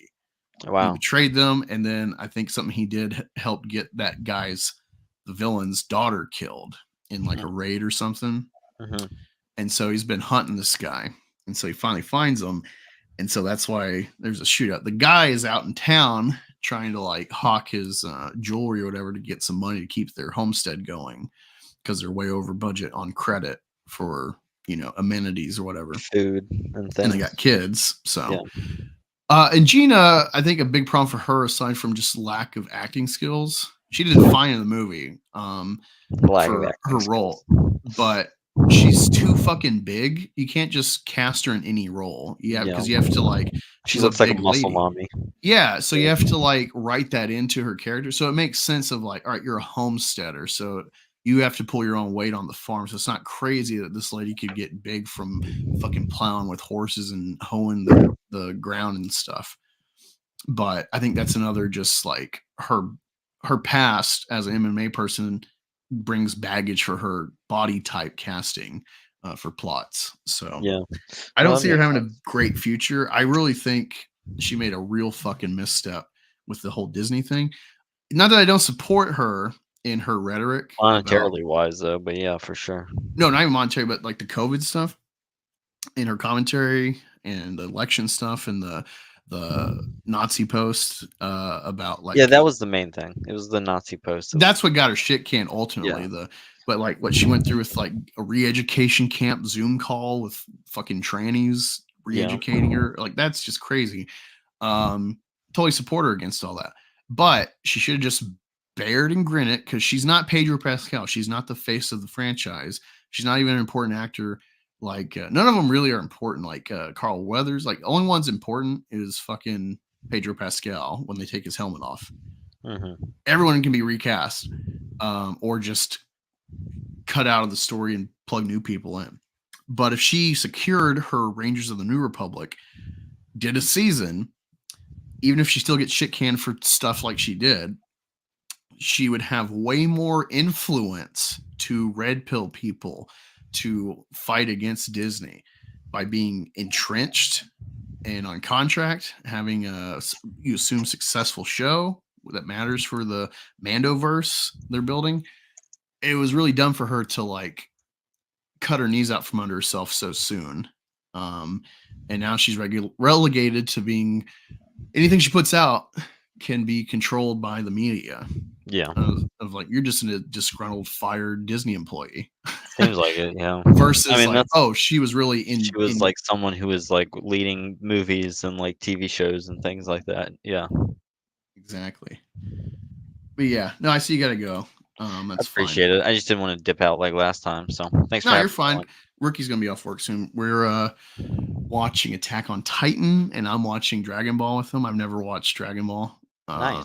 So it's fun. We're each watching something new for each other, and he's pretty cool. loving Attack on Titan. Is it good? I've been meaning to start that. Oh man, You need to watch Baki. That's my favorite. Have you seen that yet? I'm not a big anime guy, so You gotta try it. You gotta try. So Baki. when I grew up in Baki's excellent. school, I'm in, not like, either though. By the early way, 2000s, the only people that were like anime people were like the fat weird kids that smelled weird because they didn't bathe all the time. Yeah. And they like didn't do good in school. Like they might be smart, but they didn't really do good in school because for whatever reason, like they're too They fucking didn't like autistic. school or, yeah, but then whatever. they know everything about every move in Yu-Gi-Oh and Pokemon and whatever else is popular, and they know all these shows and weird I shit. was like half of one of those kids. Like some And days. so that just ruined the perception of anime fandom for me. Yeah. And I just didn't want to be anything like those people. So I was like, gross. It's pretty good though. Like there's pretty good storytelling. I'm watching Yeah. Machina right now and Invincible. Invincible is excellent. Oh, The second Invincible's season's amazing. coming out. It's because the comics are good. Yeah, of course. Yeah. But Attack on Titan is very interesting because more or less it's like you meet people and you understand their plight. They have a huge uphill battle. They're stuck essentially in a giant city that's walled off from titans that can eat them. And so it's a constant battle. You're always trying to gather intel how to like defeat them. It's just like it's a inexhaustible force that just keeps them stuck. And then you meet the main kids, and then boom, a colossal titan busts a hole through a wall. So then they learn about two new forms of titans. And then you see him go through the ranks of boot camp to become his whole thing is like, I wanted to destroy every fucking titan because they killed my mom. And we're just cattle stuck in our pens because of these things. And so first 3 seasons is like seeing that struggle, and then they finally get to like the ocean. They see the ends of their land, so they're on an island. And then last season is like pretty much understanding how you can become Nazis. It's a very sympathetic take on Nazis. It's like they're kind of both Nazis and the Jews. Mhm. It's a very conflicted show as far as trying to like nail it, because like they're doing genocide. You could maybe say it's like they're Israel. It's like Mhm. they're stuck in a ghetto and now they're the ones putting people in ghettos. Yeah. So it's like everything rounds out. It's but it's like you relate to it. You're like, these are check that your out. heroes. And then it's like, oh man, like I totally relate to them and understand. I sympathize with them. Like, this is what we need. This is the war movie I'd love to see, is like a Nazi war movie from the Nazi perspective that's sympathetic. That's not just, oh, these Nazis are henchmen for Hydra or something. The one but about like, the kids kind of is like that. I forget what it's called. It's like Teddy something, where he's like an SS soldier kind of, but like I forget what it is. It's yeah, it's like Vito. Vito said one of his biggest problems is not enough Hitler movies. exactly. Anyway, I gotta head out, so I appreciate you having me on. Yep, not a problem. I'll still go on for a little bit. I appreciate it. I'll see you later, dude. What is up, young writer? It says Lego. Yeah, we've just been having fun talking about Isom and latest shenanigans this week. I would say go back, Alphacore, if you want what I assume will be another funny story. Not that it intends to be, but it will be. That's my guess. Let me see. There was a funny thing I liked. Go over. It ties in with the Marvels specifically. I don't know who this guy is exactly. Hideo Kojima. I'm assuming he's a big like anime guy. Let me look him up really quick. Hideo Kojima, game designer. Metal Gear Solid. Okay. So that's a big franchise. Never really was into it, but we'll look at what he says. It's very interesting. Go through my likes really quick. Where is it?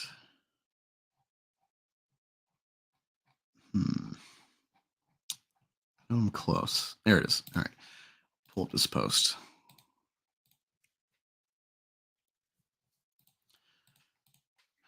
All right. So he saw the killer and the Marvels. So on one side he says, I watched Fincher's new film, The Killer. Is it based on Lawrence Block's Killer? I thought so, but it was a graphic novel. The OP, a collage of killing techniques, was surprisingly simple, and I thought, isn't that Mr. Kyle?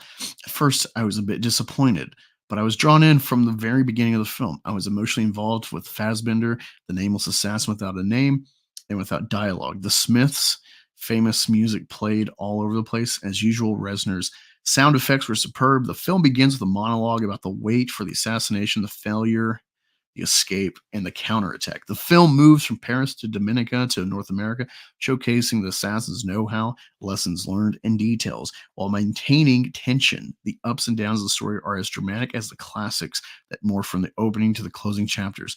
This will be a strong IP. Will it become a series? I wish I had seen it in a movie theater. Highly recommend. And then from the Marvel, says, saw the Marvels on IMAX 3D.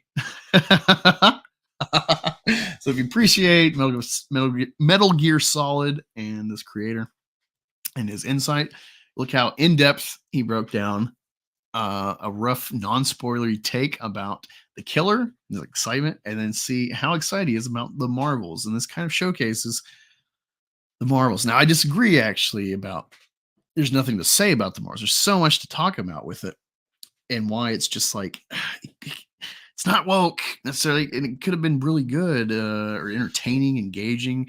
I think someone said if it was like Charlie's Angels in space, which yeah, I was thinking about that. My main point about that movie was the lack of sex appeal. There's, Tiana and Bree, respectively, they're both very beautiful women, especially the black woman, Tiana. But they do their best to try to mute it, and just like they did the Black Widow movie, they really didn't run with the sex appeal of Black Widow and the White Widow. They're trying to mute the femininity wherever they can, any incel male gaze sex appeal. But I just thought it was very interesting to see this post to kind of compare, like, yeah, the enjoyment and satisfaction. I want to see the killer. I didn't know it was a movie. I thought it was going to be a series. I have read a bit of The Killer, and it's really good. It's a comic book. Let me see. I'll show you a bit of The Killer. Read comics. The Killer.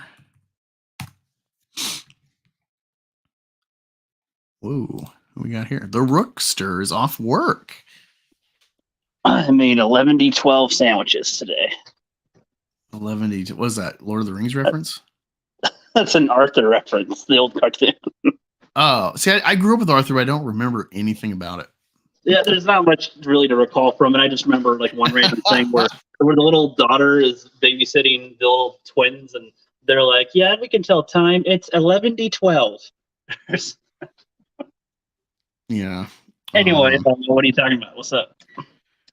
I didn't know if I was going to end or not, but I'm about to eat some food, so I don't want to be here that long. So like, sure, 10 minutes. no. You and me gotta watch some Attack on Dragon Ball, Yes.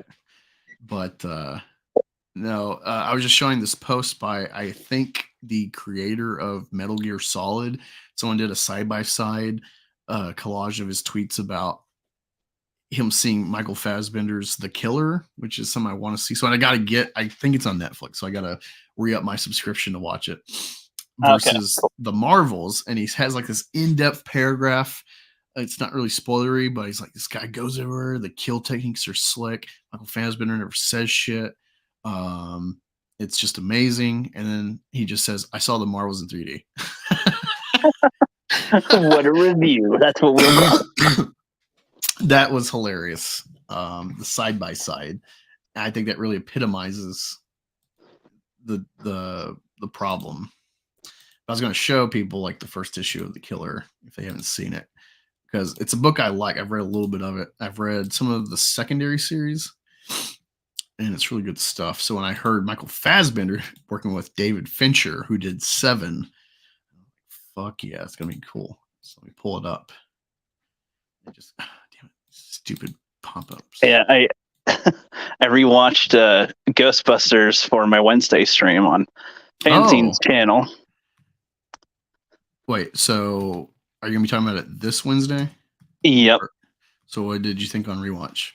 I think that there are some film things in it that are good. There's a couple of jokes I think that you and I both like, but there's still like this flat tone to it that makes me like, oh yeah, it's like I get that was a joke. I get what they're doing, but I don't get the excitement that everybody feels for it.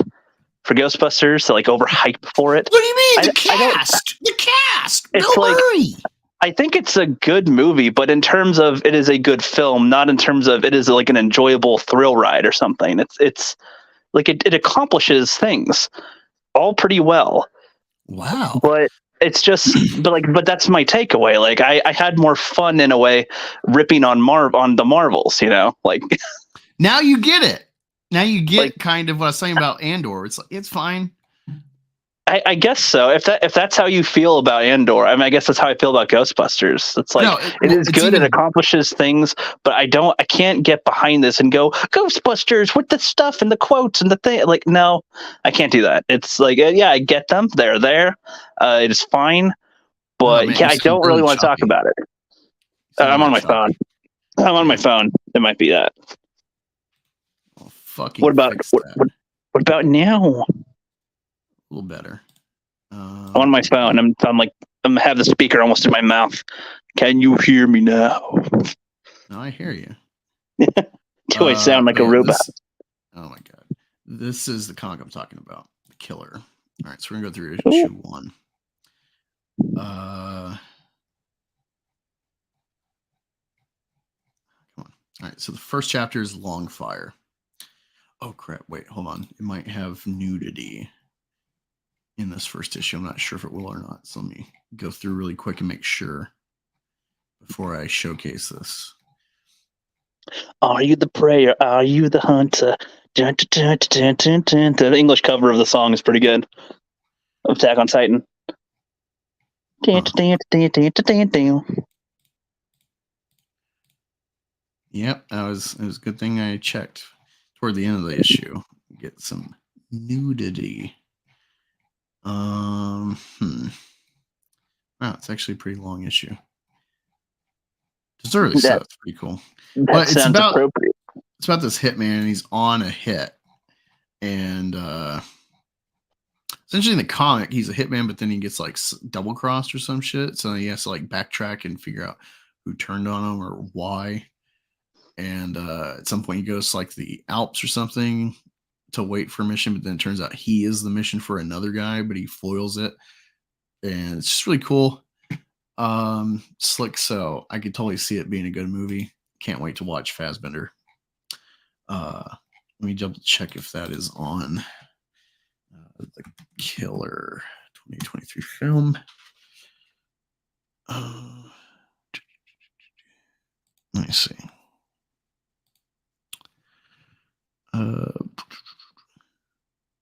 We had Rippa goalposts in here for a while. You can say bad faith, criticism, you're subjective, you're bad faith. And I'm like, if I'm bad faith, then why am I defending Eric Nideltowski from people saying he's a tracer? And he's ripping off Jim Lee's cover by doing an Isom homage with doing an homage to Jim Lee's Batman Superman cover, or other things, it's like, how are you going to call me bad faith when you're blocking Vito and Dick and Rippa strongest hater? His main note is doing things in the name of Rippaverse, so trying to make it literally sound good. A shill account. You're literally a fucking shill account, and yet I can take it. It's funny. He's like, "Oh, Angus really good at rambling," and I've seen that clip of Eric where someone's like, "Oh, if you could change anything in the first issue," and he's like spending like 3 fucking minutes rambling around, saying like, "Oh, your stuff get like rounds back to a point, and with that in context, you can piece it together if you're listening. With his, it just goes around and around." Yeah, I don't know where I got it, but I speak in like analogy. I like to have a reference, and then if I get that you understand that, then I round it back to like, this is what I'm saying. Because it's hard for me to just simplify things. So I have to talk in like illusions. Well, you're not sure what everybody else knows either. So sometimes you explain a lot of other things so that they know it now. That's another thing with like philosophical arguments. You have to be on the same page. And so I was in a philosophy class. And it's interesting because I didn't realize who I was reading. I found the book recently. It's a small book where it's essentially like a conference debate about God. And I think he's dead now, but it's Daniel Dennett, who is one of the 4 horsemen of atheist rhetoric on YouTube. Yeah, exactly. TJ Laser. Rip a goalpost has 0 self-awareness. That only makes it funnier, Also, I didn't think about this. He's so bitch made. No, don't bully me, EVS.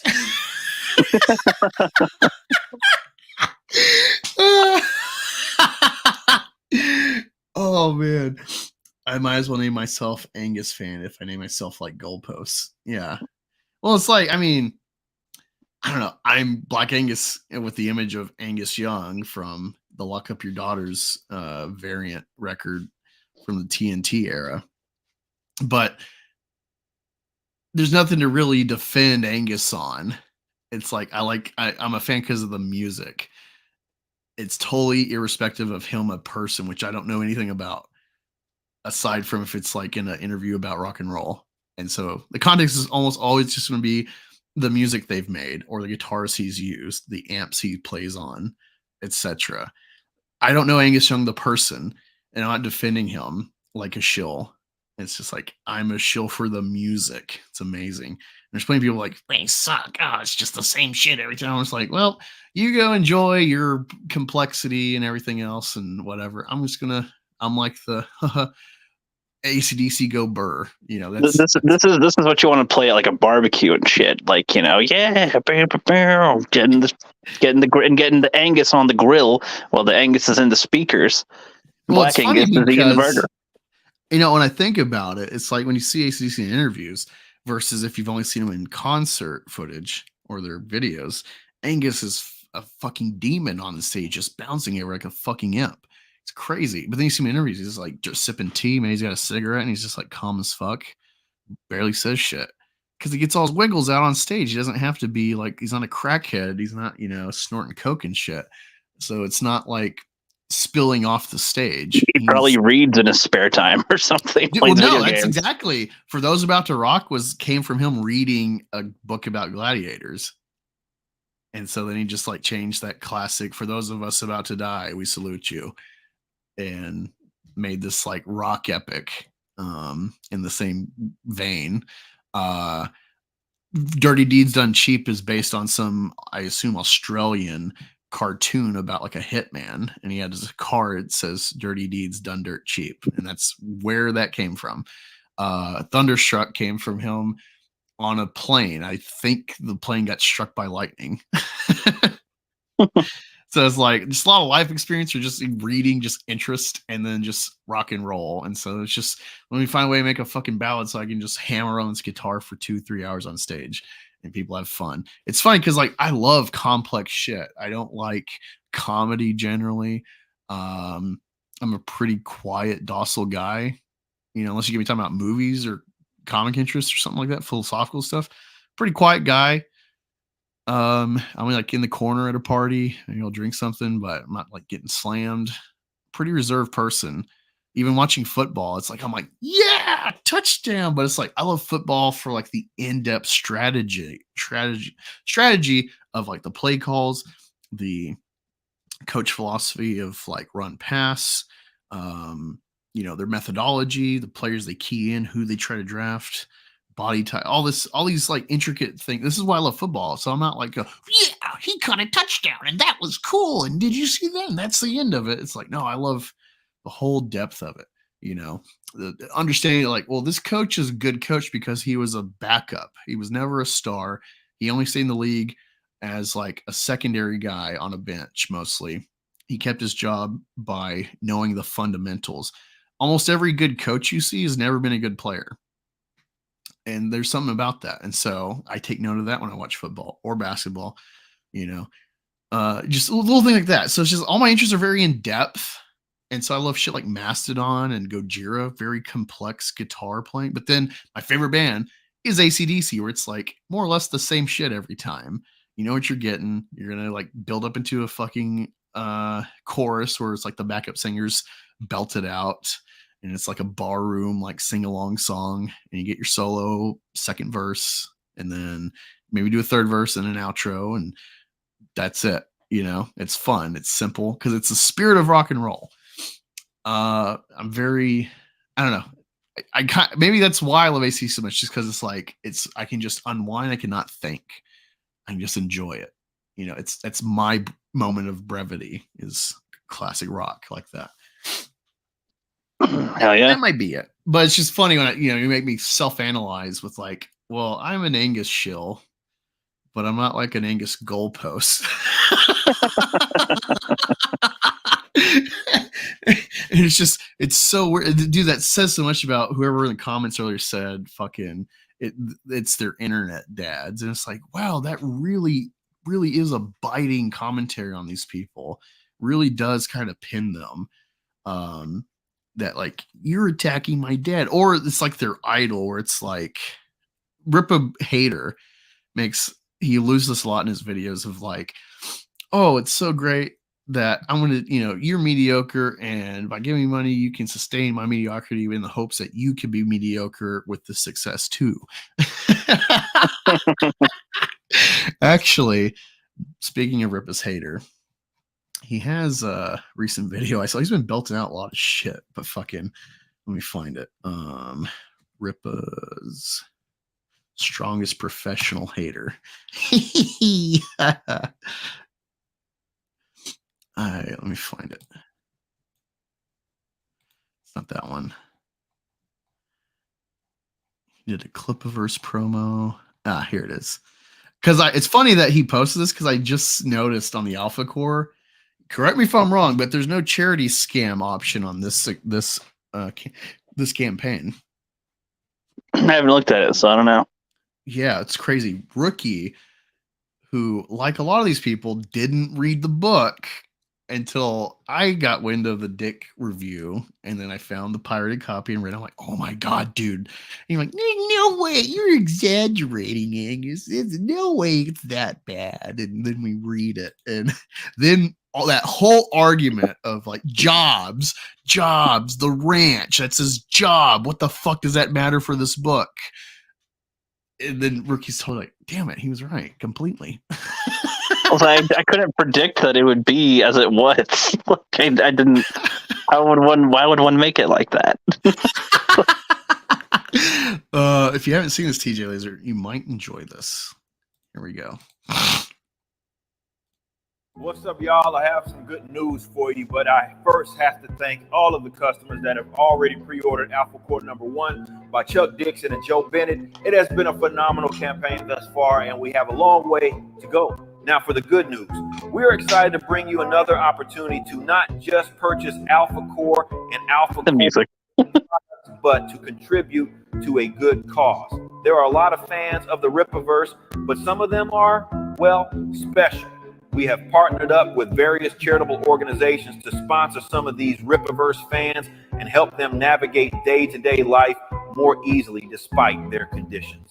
This charity project is called Eric's Kids, and I am so excited to introduce you to one of the young men that we're sponsoring, Aaron Taserman, 17. Before Aaron became one of Eric's kids, he would struggle with simple everyday tasks, basic things like washing his sheets and tying his shoes. So please, when you back the campaign, consider donating to Eric's Kids at checkout. You can choose to donate at the $5, $10, and even $10,000 level. Don't figure out how best to spend the money. It's in good hands.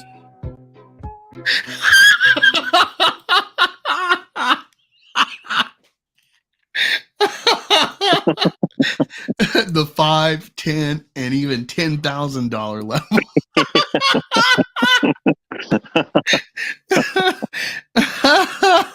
Oh, that killed me. That was amazing. There's another video I got to show you. I got to find it, but it's fucking. Oh, we got us another one, boys. Looks like not reading it's on the menu. My food's about ready.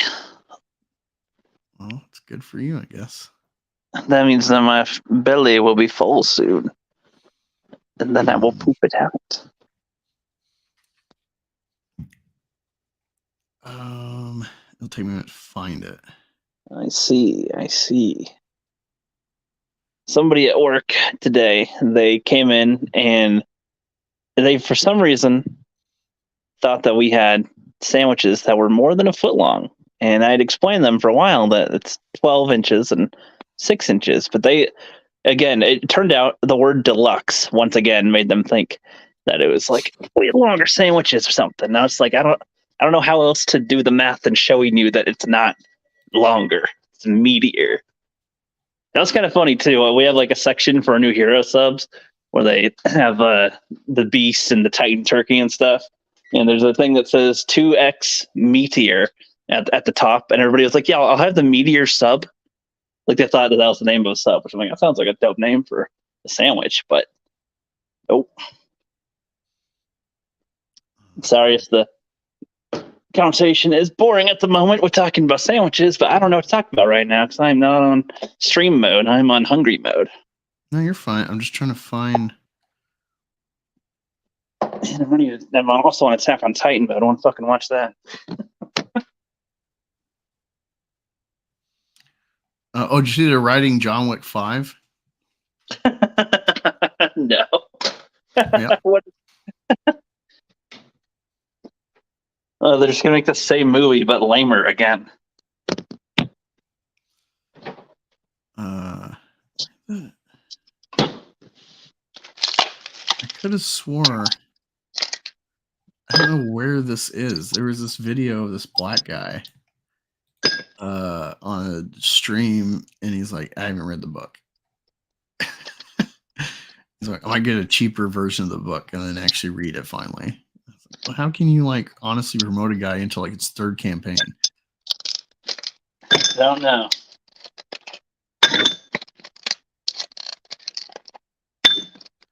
This is weird as shit. There's no reason because like I'm going into the next day and it's like I saw this today. Aha. Okay, here it is. The next one should feature renowned Zebo. Oh, see, I don't know Renowned Zero. Maybe I'm aware of him, but I don't directly. The name doesn't catch my eye. Like, oh, that guy. All right, so. Today we're going to talk about what's going on. We're going to do a little segment of what's going on with Eric July. As you know, he is the CEO of Rippaverse, and he's basically taken over the comic book industry by storm. Last year, he made like about $3 to $4 million on one comic book on Isom 1, which I have. He sounds very enthusiastic. I haven't read it yet. It's because it's so, to me, it's like so precious that I don't even want to take it out of the sleeve. So now he has a 35% discount. I might get Isom 1, another one, and then Isom 2. Wait. I'm just wondering if he means a discount for paying $99 a month for it. Right. Oh, that's only for the merch. It's not even for the book. Oh. Yeah, I assumed. I thought the implication was that he'd get the book for 35% off for some reason. I don't know. The way he phrases it, anyway. Just so I don't have to take this one out of the sleeve. So this is basically this is Isom 1. It cost a pretty penny. I think it was like. So I'm a look. I don't know because of his voice. This is my own introspection. I don't know. I don't know if he's like a slow person or if he's maybe like an immigrant. And so he has like a speech impediment from like just English isn't his first language, or if he's classically black. And I mean that in the sense that I think it could be a hat trick. I say that because I noticed like seeing various TikToks where it's like black people from like well ingrained black communities that Ebonics really affects like their dialogue, like their accent and stuff. It sounds kind of mush mouthy. So it's not like racism. It's like legitimately. He's speaking clearly. He's speaking clearly at least, but he is speaking slower and seems to be either pronouncing the words or thinking about it. Yeah, and this is something I noticed. Like a lot of these defenders, they're in the realm of black or they tweet like it. Like one guy, I could have swore is a black guy reading his tweets, and then I see his channel. It's like some white guy that has a picture with like was it the Disney critic? Oh, no, it wasn't the Disney critic. Oh, that'd be great. That'd be a great Disney comeback. Critic. Oh, I would returns after years of absence. Oh, that'd be great. Oh, let me look up the Disney critic. That'd be so funny. I would have saved his videos. Oh my god. Let me go to YouTube really quick. Actually, I don't know what this channel is. Let me see. Disney critic. I doubt he's gonna come up. Especially if he's nuked. Yeah, I think he just nuked his channel because EVS brought him to light and then he got bullied.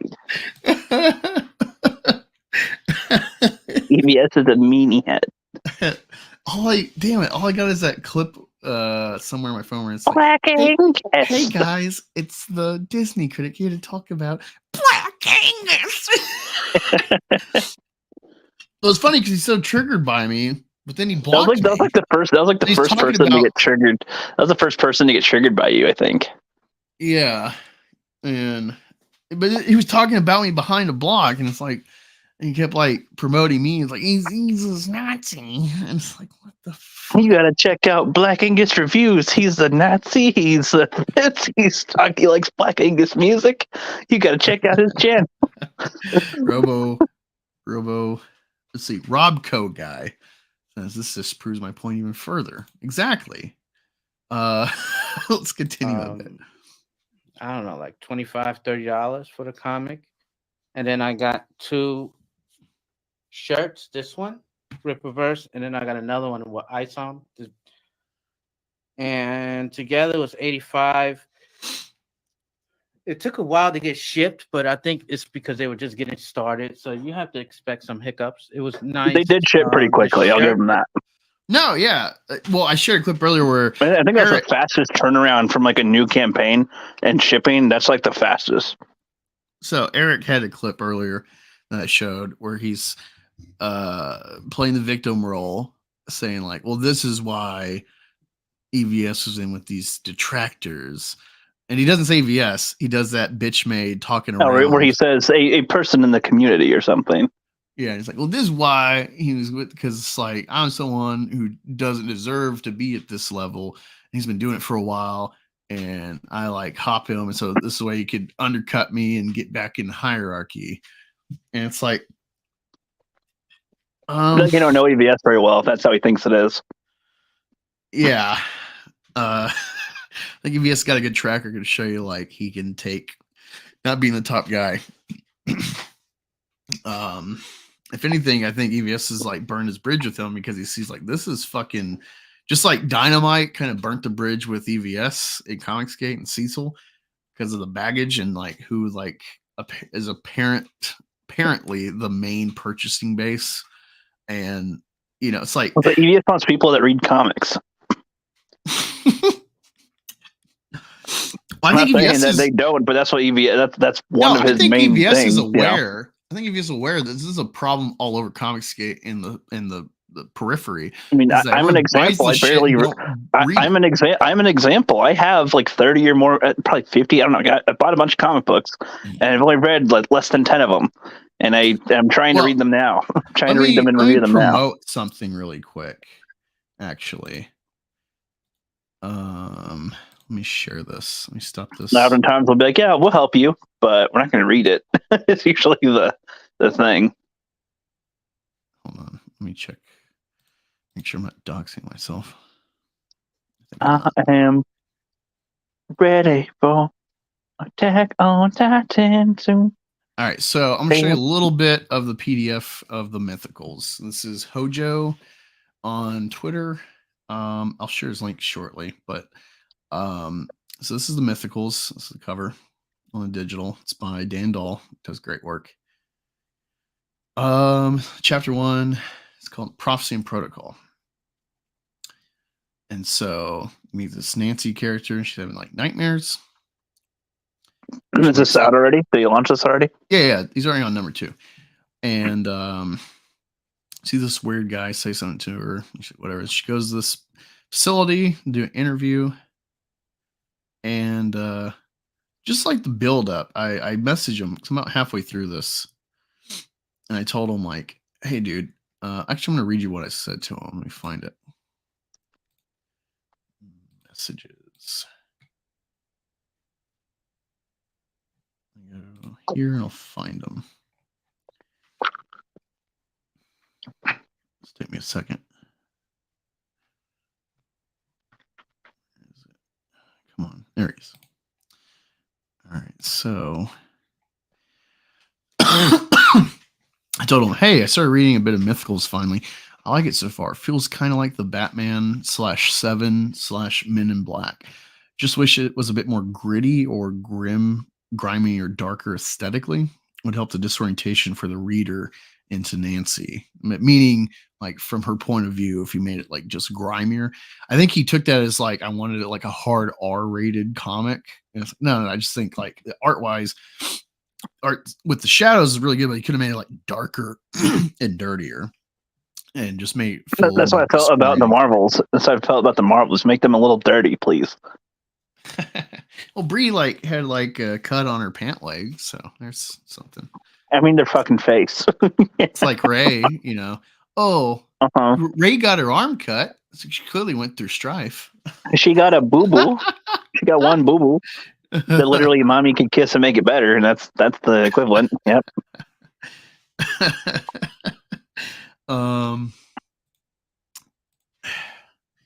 Yes, this guy. Where is this stream?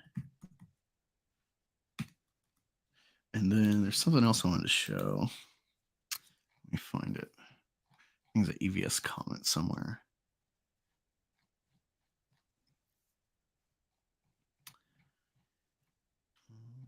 Come on. Where are you, EVS? I've been talking more, but I got food in my mouth. No, you're fine. You're fine.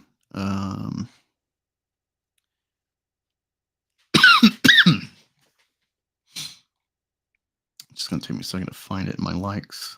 Ha, okay. This thread.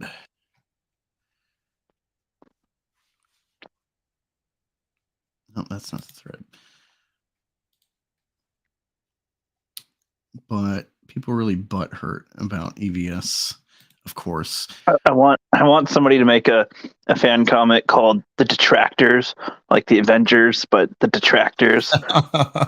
It's got EVS. That's why I like to say the Class D tractors. Mm-hmm. That one Luke Carroll Swiss does Eric videos too. He's just as bad. Let me look up this guy, Luke. Luke Kerr. I can't fucking copy and paste on StreamYard. Korolowitz. Oh, great. It's a Jew. Of course. You mean he's a scroll? I'm looking at this guy's channel. This is not who I was thinking of. Some cringe videos. He's got one with the thumbnail. One half is Cartman, Kathleen Kennedy, and one is Gina. It says, "I'm Kathleen Kennedy. I'm invincible." And then Gina says, "I don't think so." Oh man, she's gonna go and slay her. Yeah. Earth's mightiest haters. That's funny. That's funny. I should. Oh, that'd be fun. Fucking comment. Another one I read. I'll show it on screen. Well, I'll show my camera. I just read it all before the stream. That's what took me a minute. Eric July's arm hair is like, "Are we doing this, man?" I'm like, "Oh yeah, fuck." So Lunga, I don't know if you remember Lunga used to do streams with Max. He's probably like the gray. That sounds familiar, but I don't remember him really. Yeah, well, he did this book Isadora, and he's got this like set 2-issue version since it was after the campaigns on. It's not Kickstarter. He's funded these on Kickstarter, but this is like backer funding. I don't know, some other crowdfunding thing, I think. And it's not bad. The second issue's art's way better, but I watched one of his like promo videos for it, and he's like, "Oh, I love it's like a Lovecraftian meets Constantine meets Silver Surfer," and I'm just like, it's just out of my wheelhouse, I guess. I don't feel like I have enough knowledge base in those kind of stories to actually review this book. It's like I don't think I'm a good judge of it. Well, that's Den of Nerds, right? He was with Den of Nerds. He was. He might still be a mod. I'm not sure if he fell out or not. Okay. Anyway, yeah, it's like there's like this narration about how people pretend to be kind, or whatever. But like, I'm from an era in Rome where they wouldn't. They'd actually flaunt their decadence in plain sight of calamity around them. They didn't care about their fellow man. They didn't pretend to, like today. I was like, that's an interesting perspective of this character that we're meeting. And it's like this woman's like smothered by like some like tentacle freak thing, and this guy's got a knife, and it turns out like he's tweaking out on meth or some shit. And so I guess the way I read is like she is like manipulating his mind to kill her on the bed and then himself in this like meth high. And then she saves the kid next door and gets him handed to protective services or whatever. But then she has to like fight these tentacle demons because they killed the parents next door. She, I guess through meth or whatever, had him seeing stuff. So in his view, is saving her from some monster on her, but he's actually killing the woman who's also high on meth. And then she has him kill himself. Then she goes next door and has the kid turn over to CPS. But she's like this mystical. Next door, there's just a kid that's next door that lives in a whole house by kid himself. that's like, I guess that like the babysitter next door or something. And then she's actually finding like these like monsters. She's got like these chains that are tied to like her being immortal. She's a herald for some god, the Yellow King, and she takes him out with fire. And then she like, I've already kind of lost interest. Senses this like, I guess, attempted summoning of a deity or a god or something. It's like they short. Sounds like a whole season of events. And it sounds like a whole season's worth of events. She foils them, but then this detective pops up, and she like grabs the yellow thing that the herald has that holds her power, some shit, but it doesn't like kill her or whatever. So she has to put a sleep spell on her, and then the next issue follows up with this, I guess, other herald. He says, "I am Nayar Latohep," and so then they're in like his suite in Chicago. Well, and they're like talking back and forth. He's drinking Hennessy. They're like really talking about like good Hennessy. And then it's like while she's asleep, the detective gets this vision. Some entity speaking to her like, you are actually the like progeny of a line of women back to Ghana that were like stewards of this faith of justice from this tribe, and we were slaughtered before we started being enslaved. And it's like, okay, it's kind of interesting, but I'm just like, I don't know, I feel like doesn't quite got like a focusing, because it's like, wait, I'm learning about it's confusing if like this sounds like a lot of stuff. The detective it sounds like the season finale. Well, I think this book, I would say it's what, 48, 50 page, something like that total for 2 issues.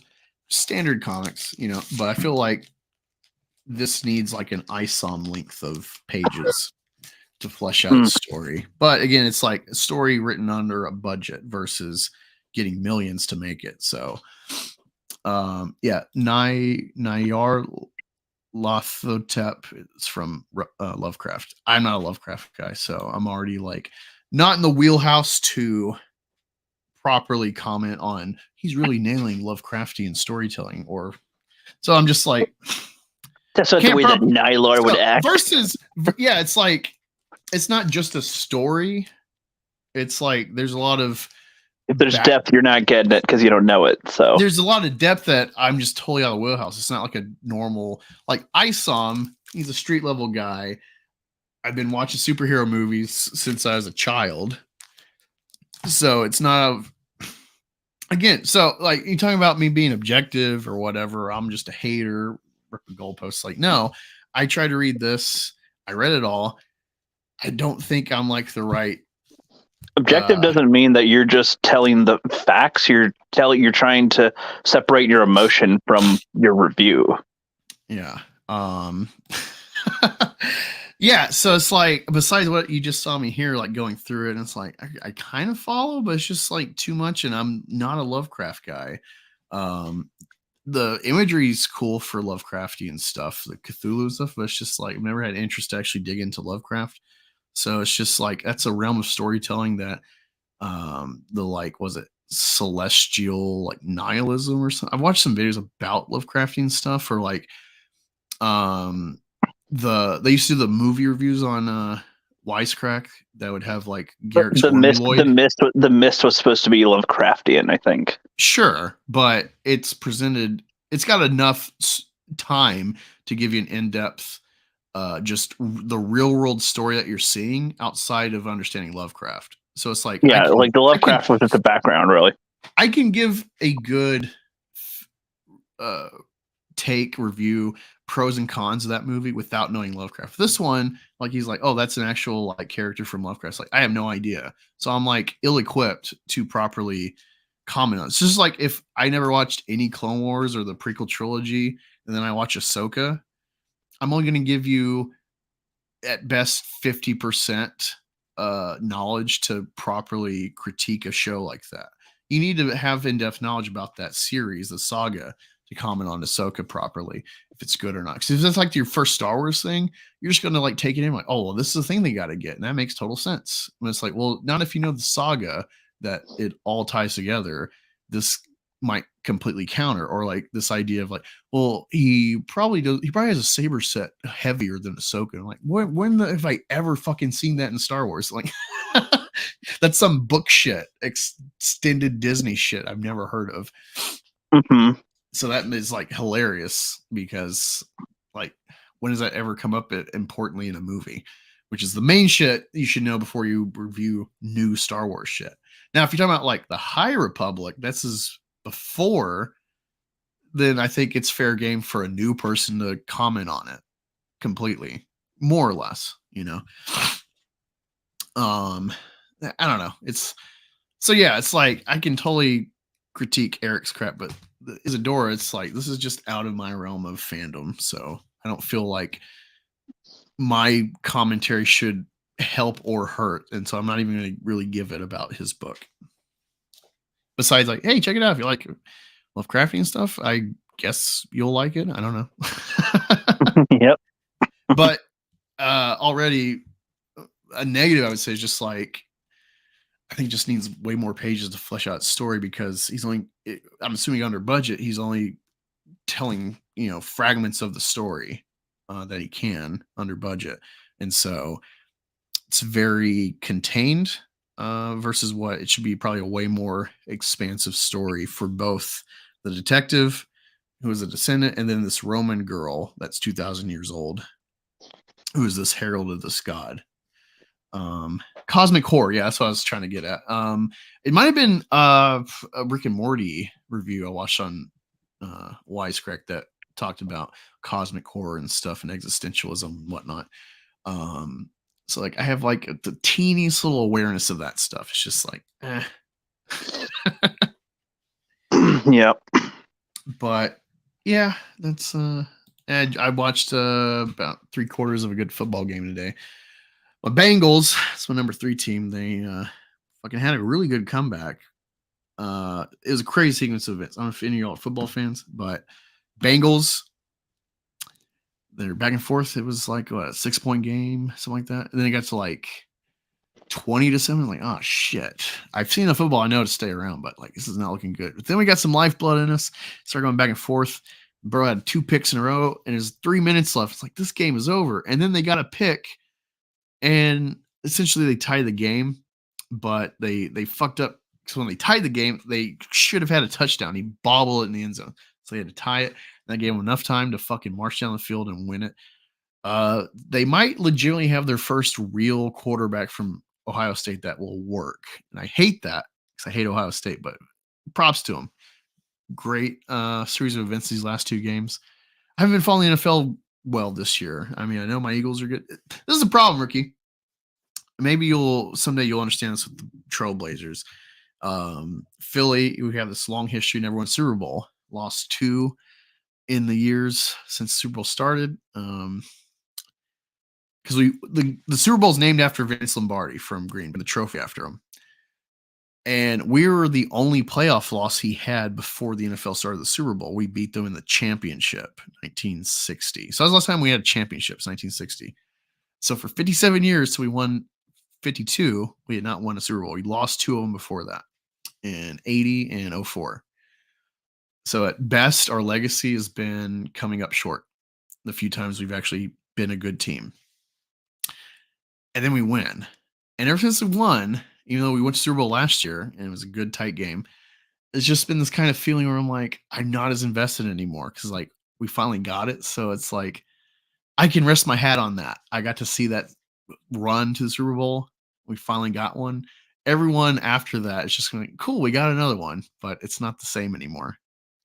I don't know if other fandoms like the Patriots feel like that too, because they lost 2 Super Bowls before they won 6. Yeah, I know that feeling. That's for damn sure. So I just feel like, no, I love my Eagles, love the Bengals. I guess I'd love to see the Bengals win a Super Bowl too, but I'm just kind of like, oh, my main team got Super Bowls, so now it's just like I don't need any more. I don't need any more.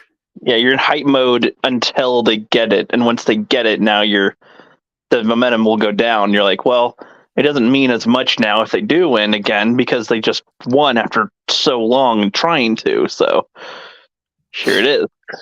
Yeah, it's like that was great, and especially the circumstance how we got it. We're facing the evil Empire Patriots going for their 6th Super Bowl win, and we're trying to get our first, and our star quarterback tore his ACL. So it's like, God, I hope we can just like keep it tight and have some respect.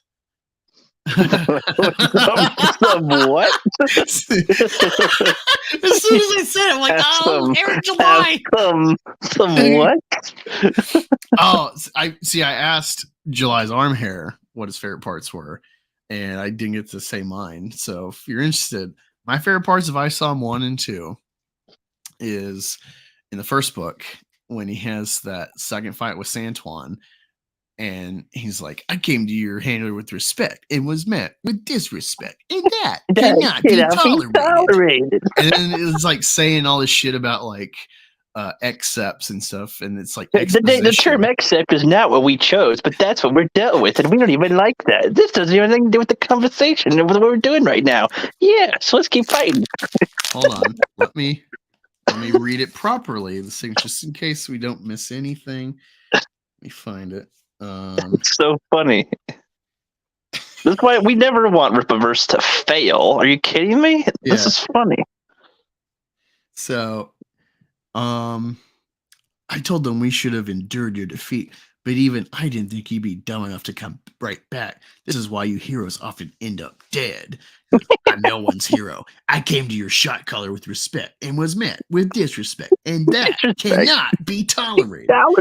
He says, I'm going to make quick work of you. Then I'll walk in that sleaze fest and break Darren's face. Do not credit heroism when all of this takes place. Blame yourselves, but credit me. And then the next blame yourself. If you weren't so self-absorbed, you could see there is a lot of money to be made in what you are. You wouldn't have to lose 3 consecutive fights for free. If you're special, they call you an accept. You and I know that's a generalization. We differ in many ways. Different paths to being what we are, a scale. And this is why I'm not fond of that term, accept. It's just a term that people use to identify. It caught on, and we are. And here we are. It has nothing to do with this fight.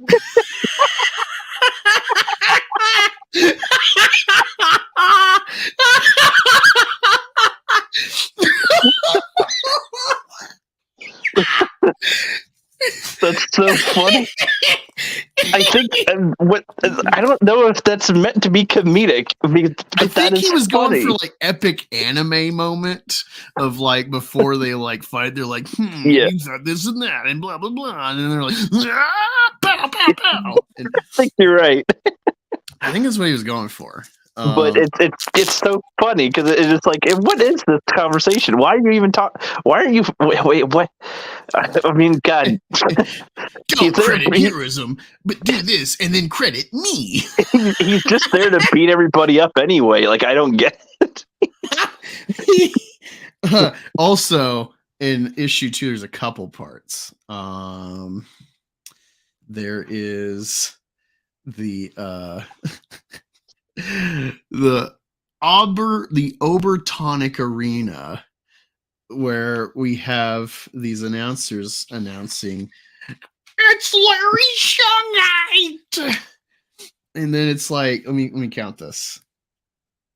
All right, 1, 2, 3, 4, 5, 6, 7. On the 7th page, you learn that this is on the TV with Abraham Lincoln, the guy that guess is the boss of Altona.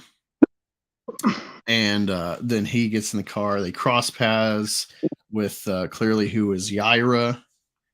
And let whose name is Sally. Such a stupid name, but then you just give her, oh, it's Sally. Might as well just be Meg. Let's call her Meg. And then there's this dialogue between the driver and Abraham Lincoln. He says, considering what happened this morning, don't you think we should have a team tell you? Says, Jason, be honest with me. Give me your harshest critique. Oh, that's funnier too in time. Meta context. Funny in time. And then Jay says, I believe you're far too comfortable, sir. You must remember just how unpredictable this city can be. You're a respectable man, but that doesn't mean much to the disrespectful. It's an homage to the first book. Cool. And then he's like, you make a great point. And then he looks over and notices, like, huh?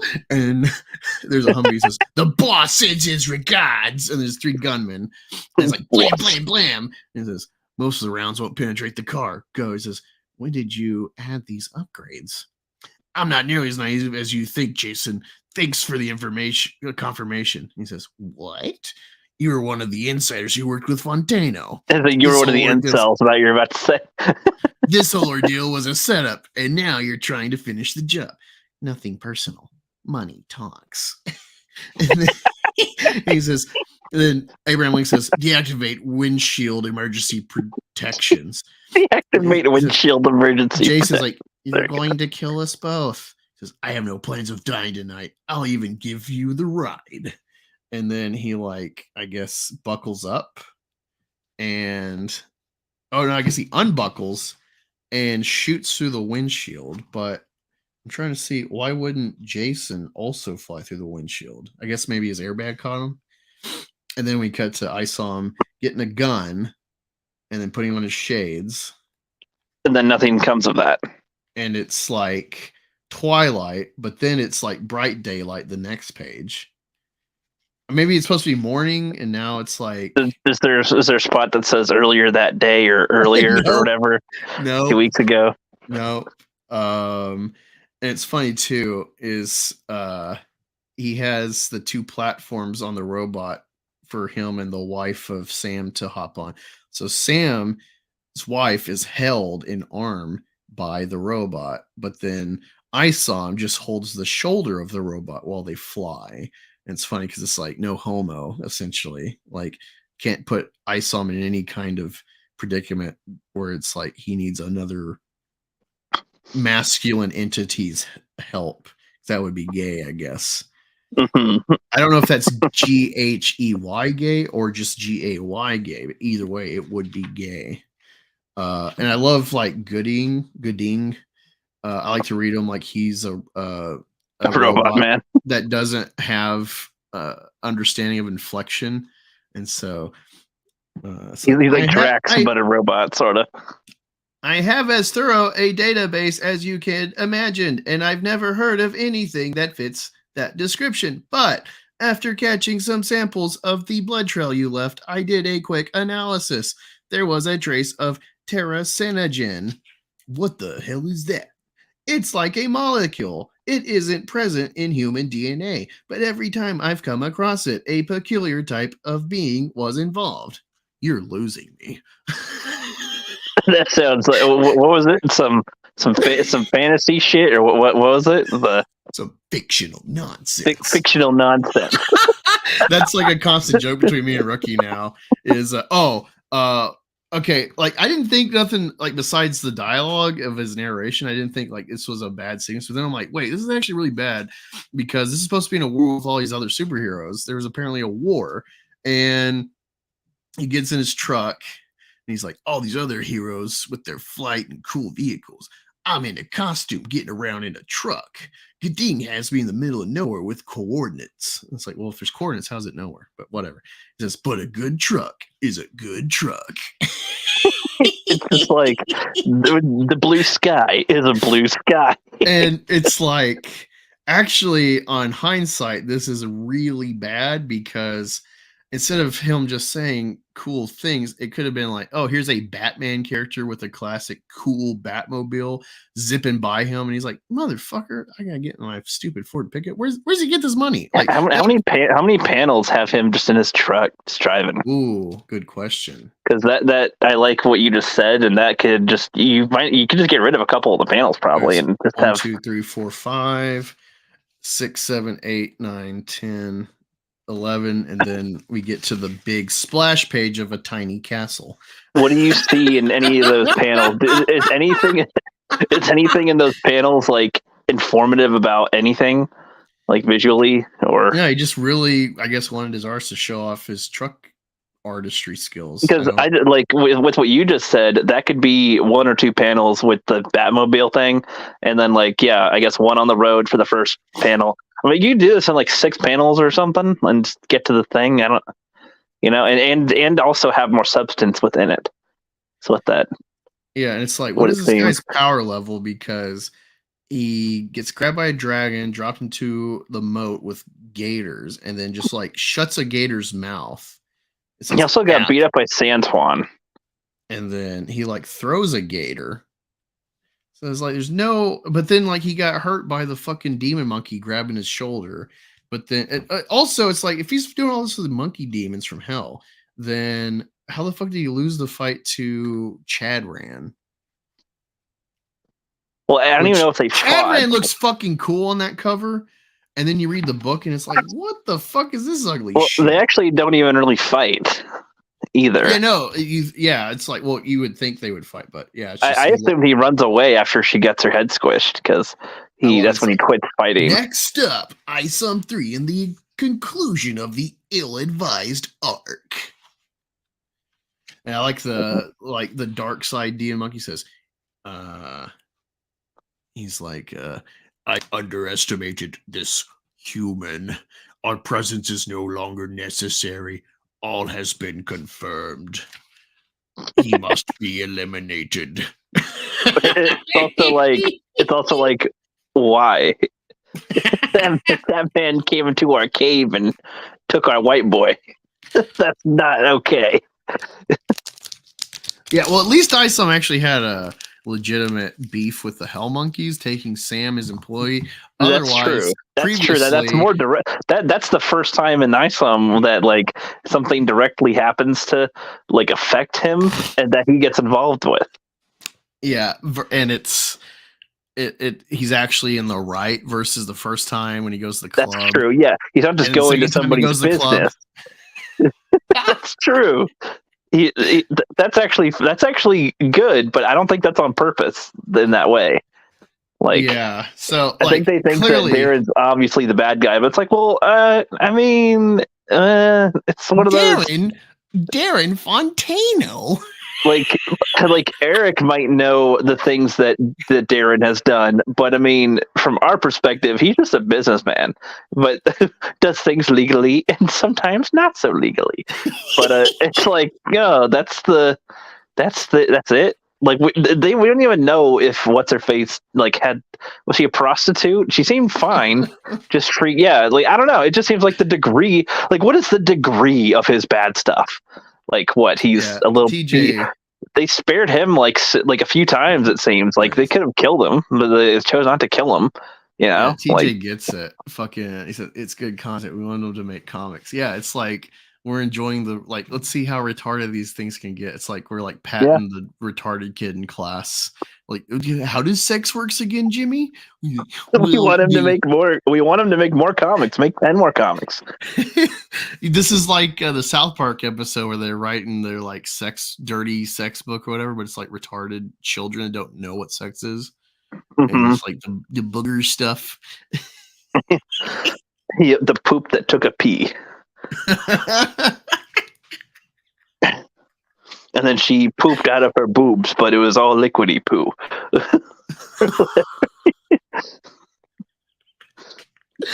Rippaverse really does not get no, I love these books.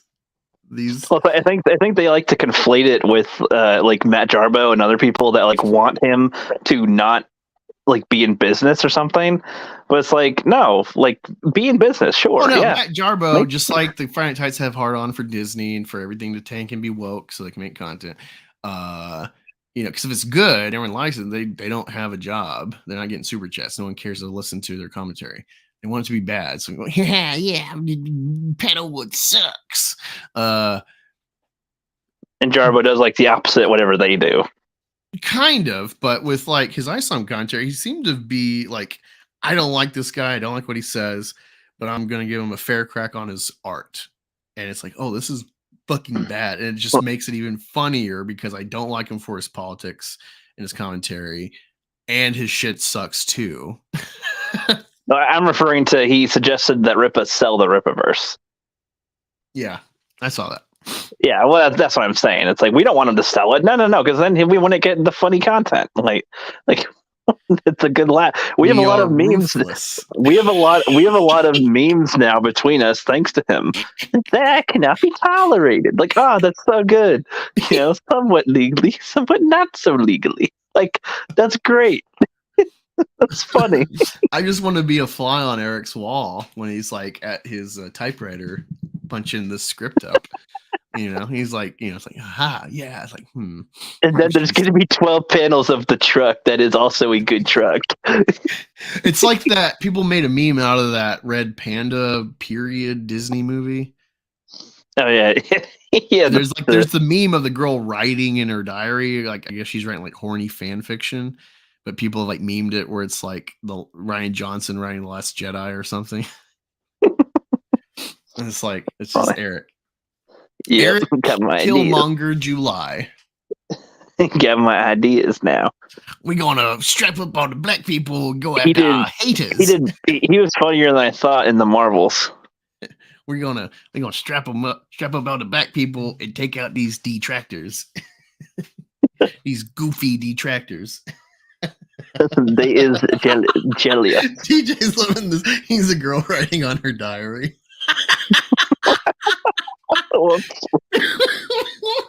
Yeah, the fucking the respect meme is someone because like I can't even say respect half the time with rookie without being like, ah! It's like I just hope I lose the game respectably. It's like, Yeah, sure. Yep. Is that all, Angus? What about for the disrespected in that game, of which it was somewhat this and somewhat that, That cannot be done. That's why we're excited for Alphacore. We'll be able to read and have some more memes, probably. Like, though apparently it'll be Chuck Dixon's words. I haven't read any of his stuff, so we'll see. I've read a little bit. I doubt there'll be as funny memes, But actually, we'll let me pull up his. Where is it? Okay, read all comics. It should be. Okay, this is the problem trying to pinpoint. Let me look up really quick. What? Batman Nightfall. So Nightfall is this big run. It's multiple books, like not just like multiple issues of Batman, but it's like multiple congruent running storylines that intertwine. When you get like, there's 2 volumes of Nightfall. It's like the Big Bane storyline where he breaks Batman's back. So I got to pinpoint what the first issue is, what run it is. This gets confusing.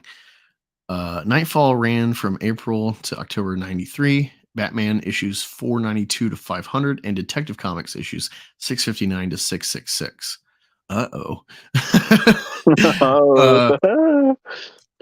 Yeah. Volume 1 was submitted, subtitled Broken Bat, and Volume 2 was Who Rules the Night.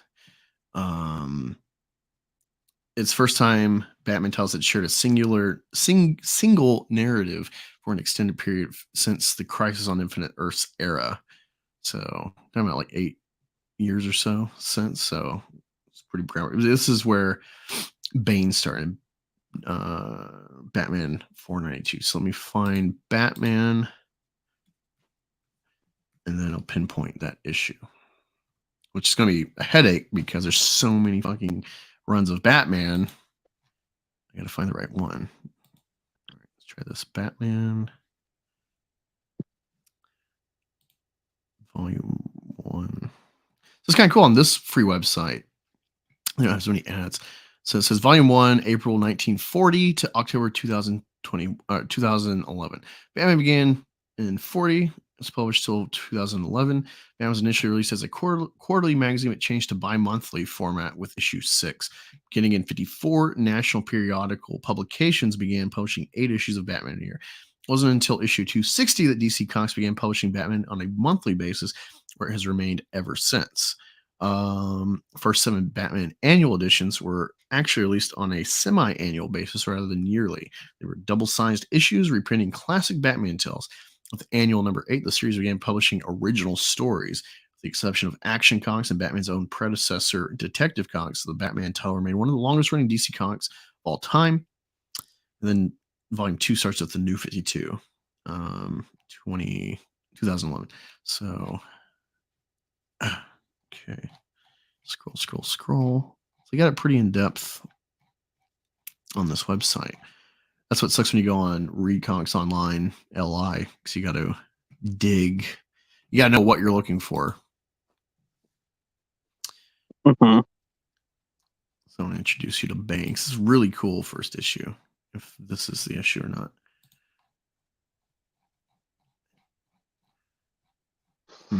You're still feeling charged, boy. Damn it. So this is actually, no, I need the precursor. This is not it. Maybe it's in 91. Do you feel in charge? Yes. Yes, indeed. It's going to be annoying. Dig through. I mean, we can do that another time. No. I want you to see the. Let me grab my actual volume. Hold on.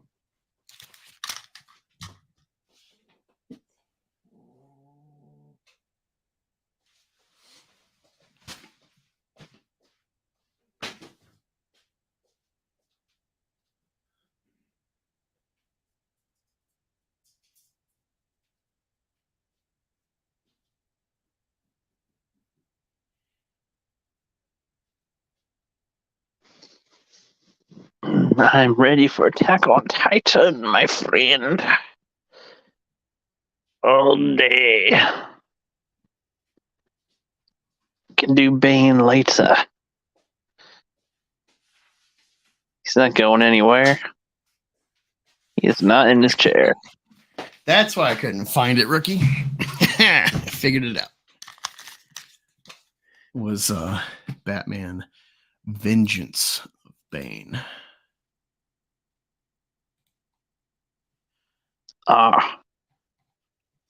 Different. There we go. So this is the introduction of Bane. Pretty cool shit. All right, let me share it. Failure is not what we do. Already sounds like Eric July dialogue. Wait, who said that? Failure is not an option. All right. This is going to introduce you to Bane.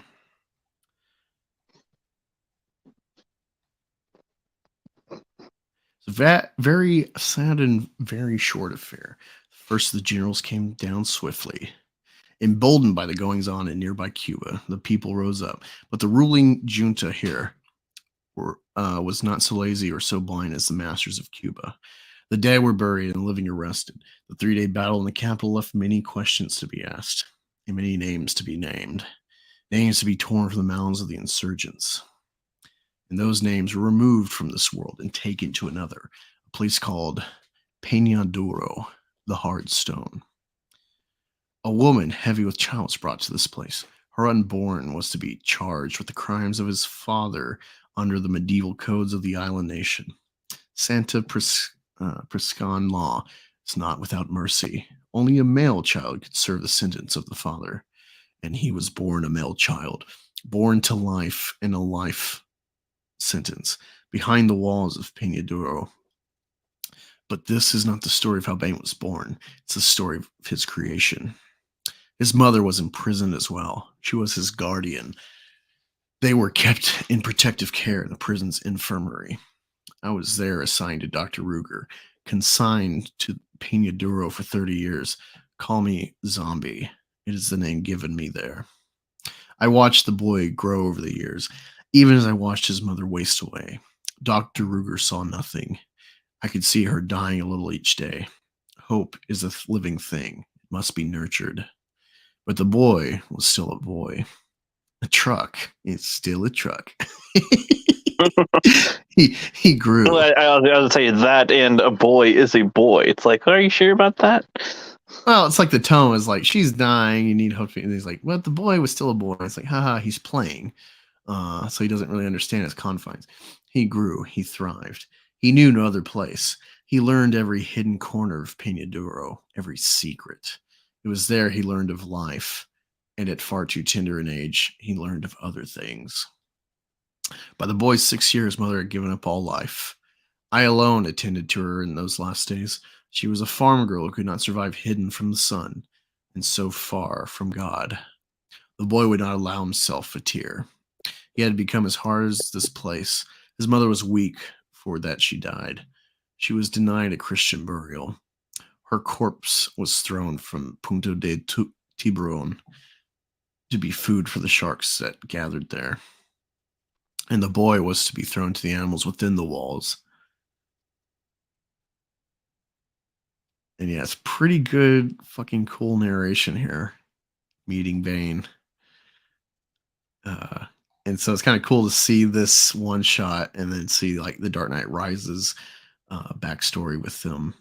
Although it ends up being Talia al Ghul. So it's like, that's actually pretty smart of them to like pull the rug out from under you if you like, oh my God, they're doing Nightfall. And it's like, haha, actually, it's Talia al Ghul the whole time. they gender swapped him into a woman. They made Al Ghul a woman, even though he always had a daughter or something, I think. Yeah, it's pretty cool because he see, I like this, like this is more classic towards like the 70s and before art. There's even though it's not as detailed as I like more realistic, it's got its own style to it, and I like the color. They don't do much detail usually. Like you see this like white panel, just like a little bit of shading, and it's just a lot of like splash colors for the background, like little detail to be like, well, he's in the water, so I can cheat. You know, it's kind of fun. Now it's like, I don't know. I like the more detailed art of today, but there's something about the more simple shit. It flows better. It's not as distracting. But I think, like, you know, some people will think like Kirby's the best artist ever, and I'm like, no, I think like comics were a joke for the longest time, and then real artists started actually getting into doing comic art because they grew up with reading these silly stories, and they took it more serious and were better artists than someone like Kirby. Like he was fine for his time, but you know, this is like you look at Magic the Gathering art. A lot of that art looks like shit as far as like quality. Now it's like fucking ridiculous, beautiful art on the cards. But yeah, this is slick storytelling here. Just check it out, Rookie. It's kind of crazy because you see like this in-depth like intro to Bane, and then you just read some of the other like wacky stuff because it's like he's dealing with like the Mad Hatter and shit and breaking out of fucking Arkham and the Alphacore trailer. Brian Solari says it. But failure is not what we do. Failure is not tolerated. Yeah, that's. I don't know. I can totally see a militaristic person saying crap like that. Yeah, but that'd be funny if they have Isom say that. There's one thing I don't do is fail. Did any of y'all back Alphacore 1? I backed it day one. I think I was like backer. I'll back it soon. Backer like 10,000, something like that. I don't know what exactly, because it said like 9,000 something, but I don't know if that just means over. You mean it was over 9,000? Yeah, but I appreciate y'all hanging out with me and Eric Joy's arm hair and the rookie critic. If you want to support me, my channel's still not monetized. This viewership's definitely going to help the watch time. But I haven't been monetized for a while because I was just gone for a while. So if he's in the remonetization process, working back up the ladder, and it's so great because normally you got to try to grift stuff you don't really care about, but it's like I legitimately love this Isom Eric July saga, and so it's like this is great. I can dig into something I clearly get a kick out of. I don't have to fake it to try to get watch time, but appreciate. I'm trying to make my own comic eventually. So if you want to support me before I get monetized, then go on other videos or on my Twitter. You can find the GoFundMe page. Throw $1 my way. It's all going to my meth. I call it my meth gator coffer. Become a Methodist and help me make meth gator reality. Be part of my Methodist congregation. yes. But yeah, for sure, see me back here Thursday with the Rookie Critic. For All American Beef, get your drinks ready because we're going to have the Horn of Ceremony, as always. But yeah, we're going to go watch some Attack on Dragon Ball. Talk to you later.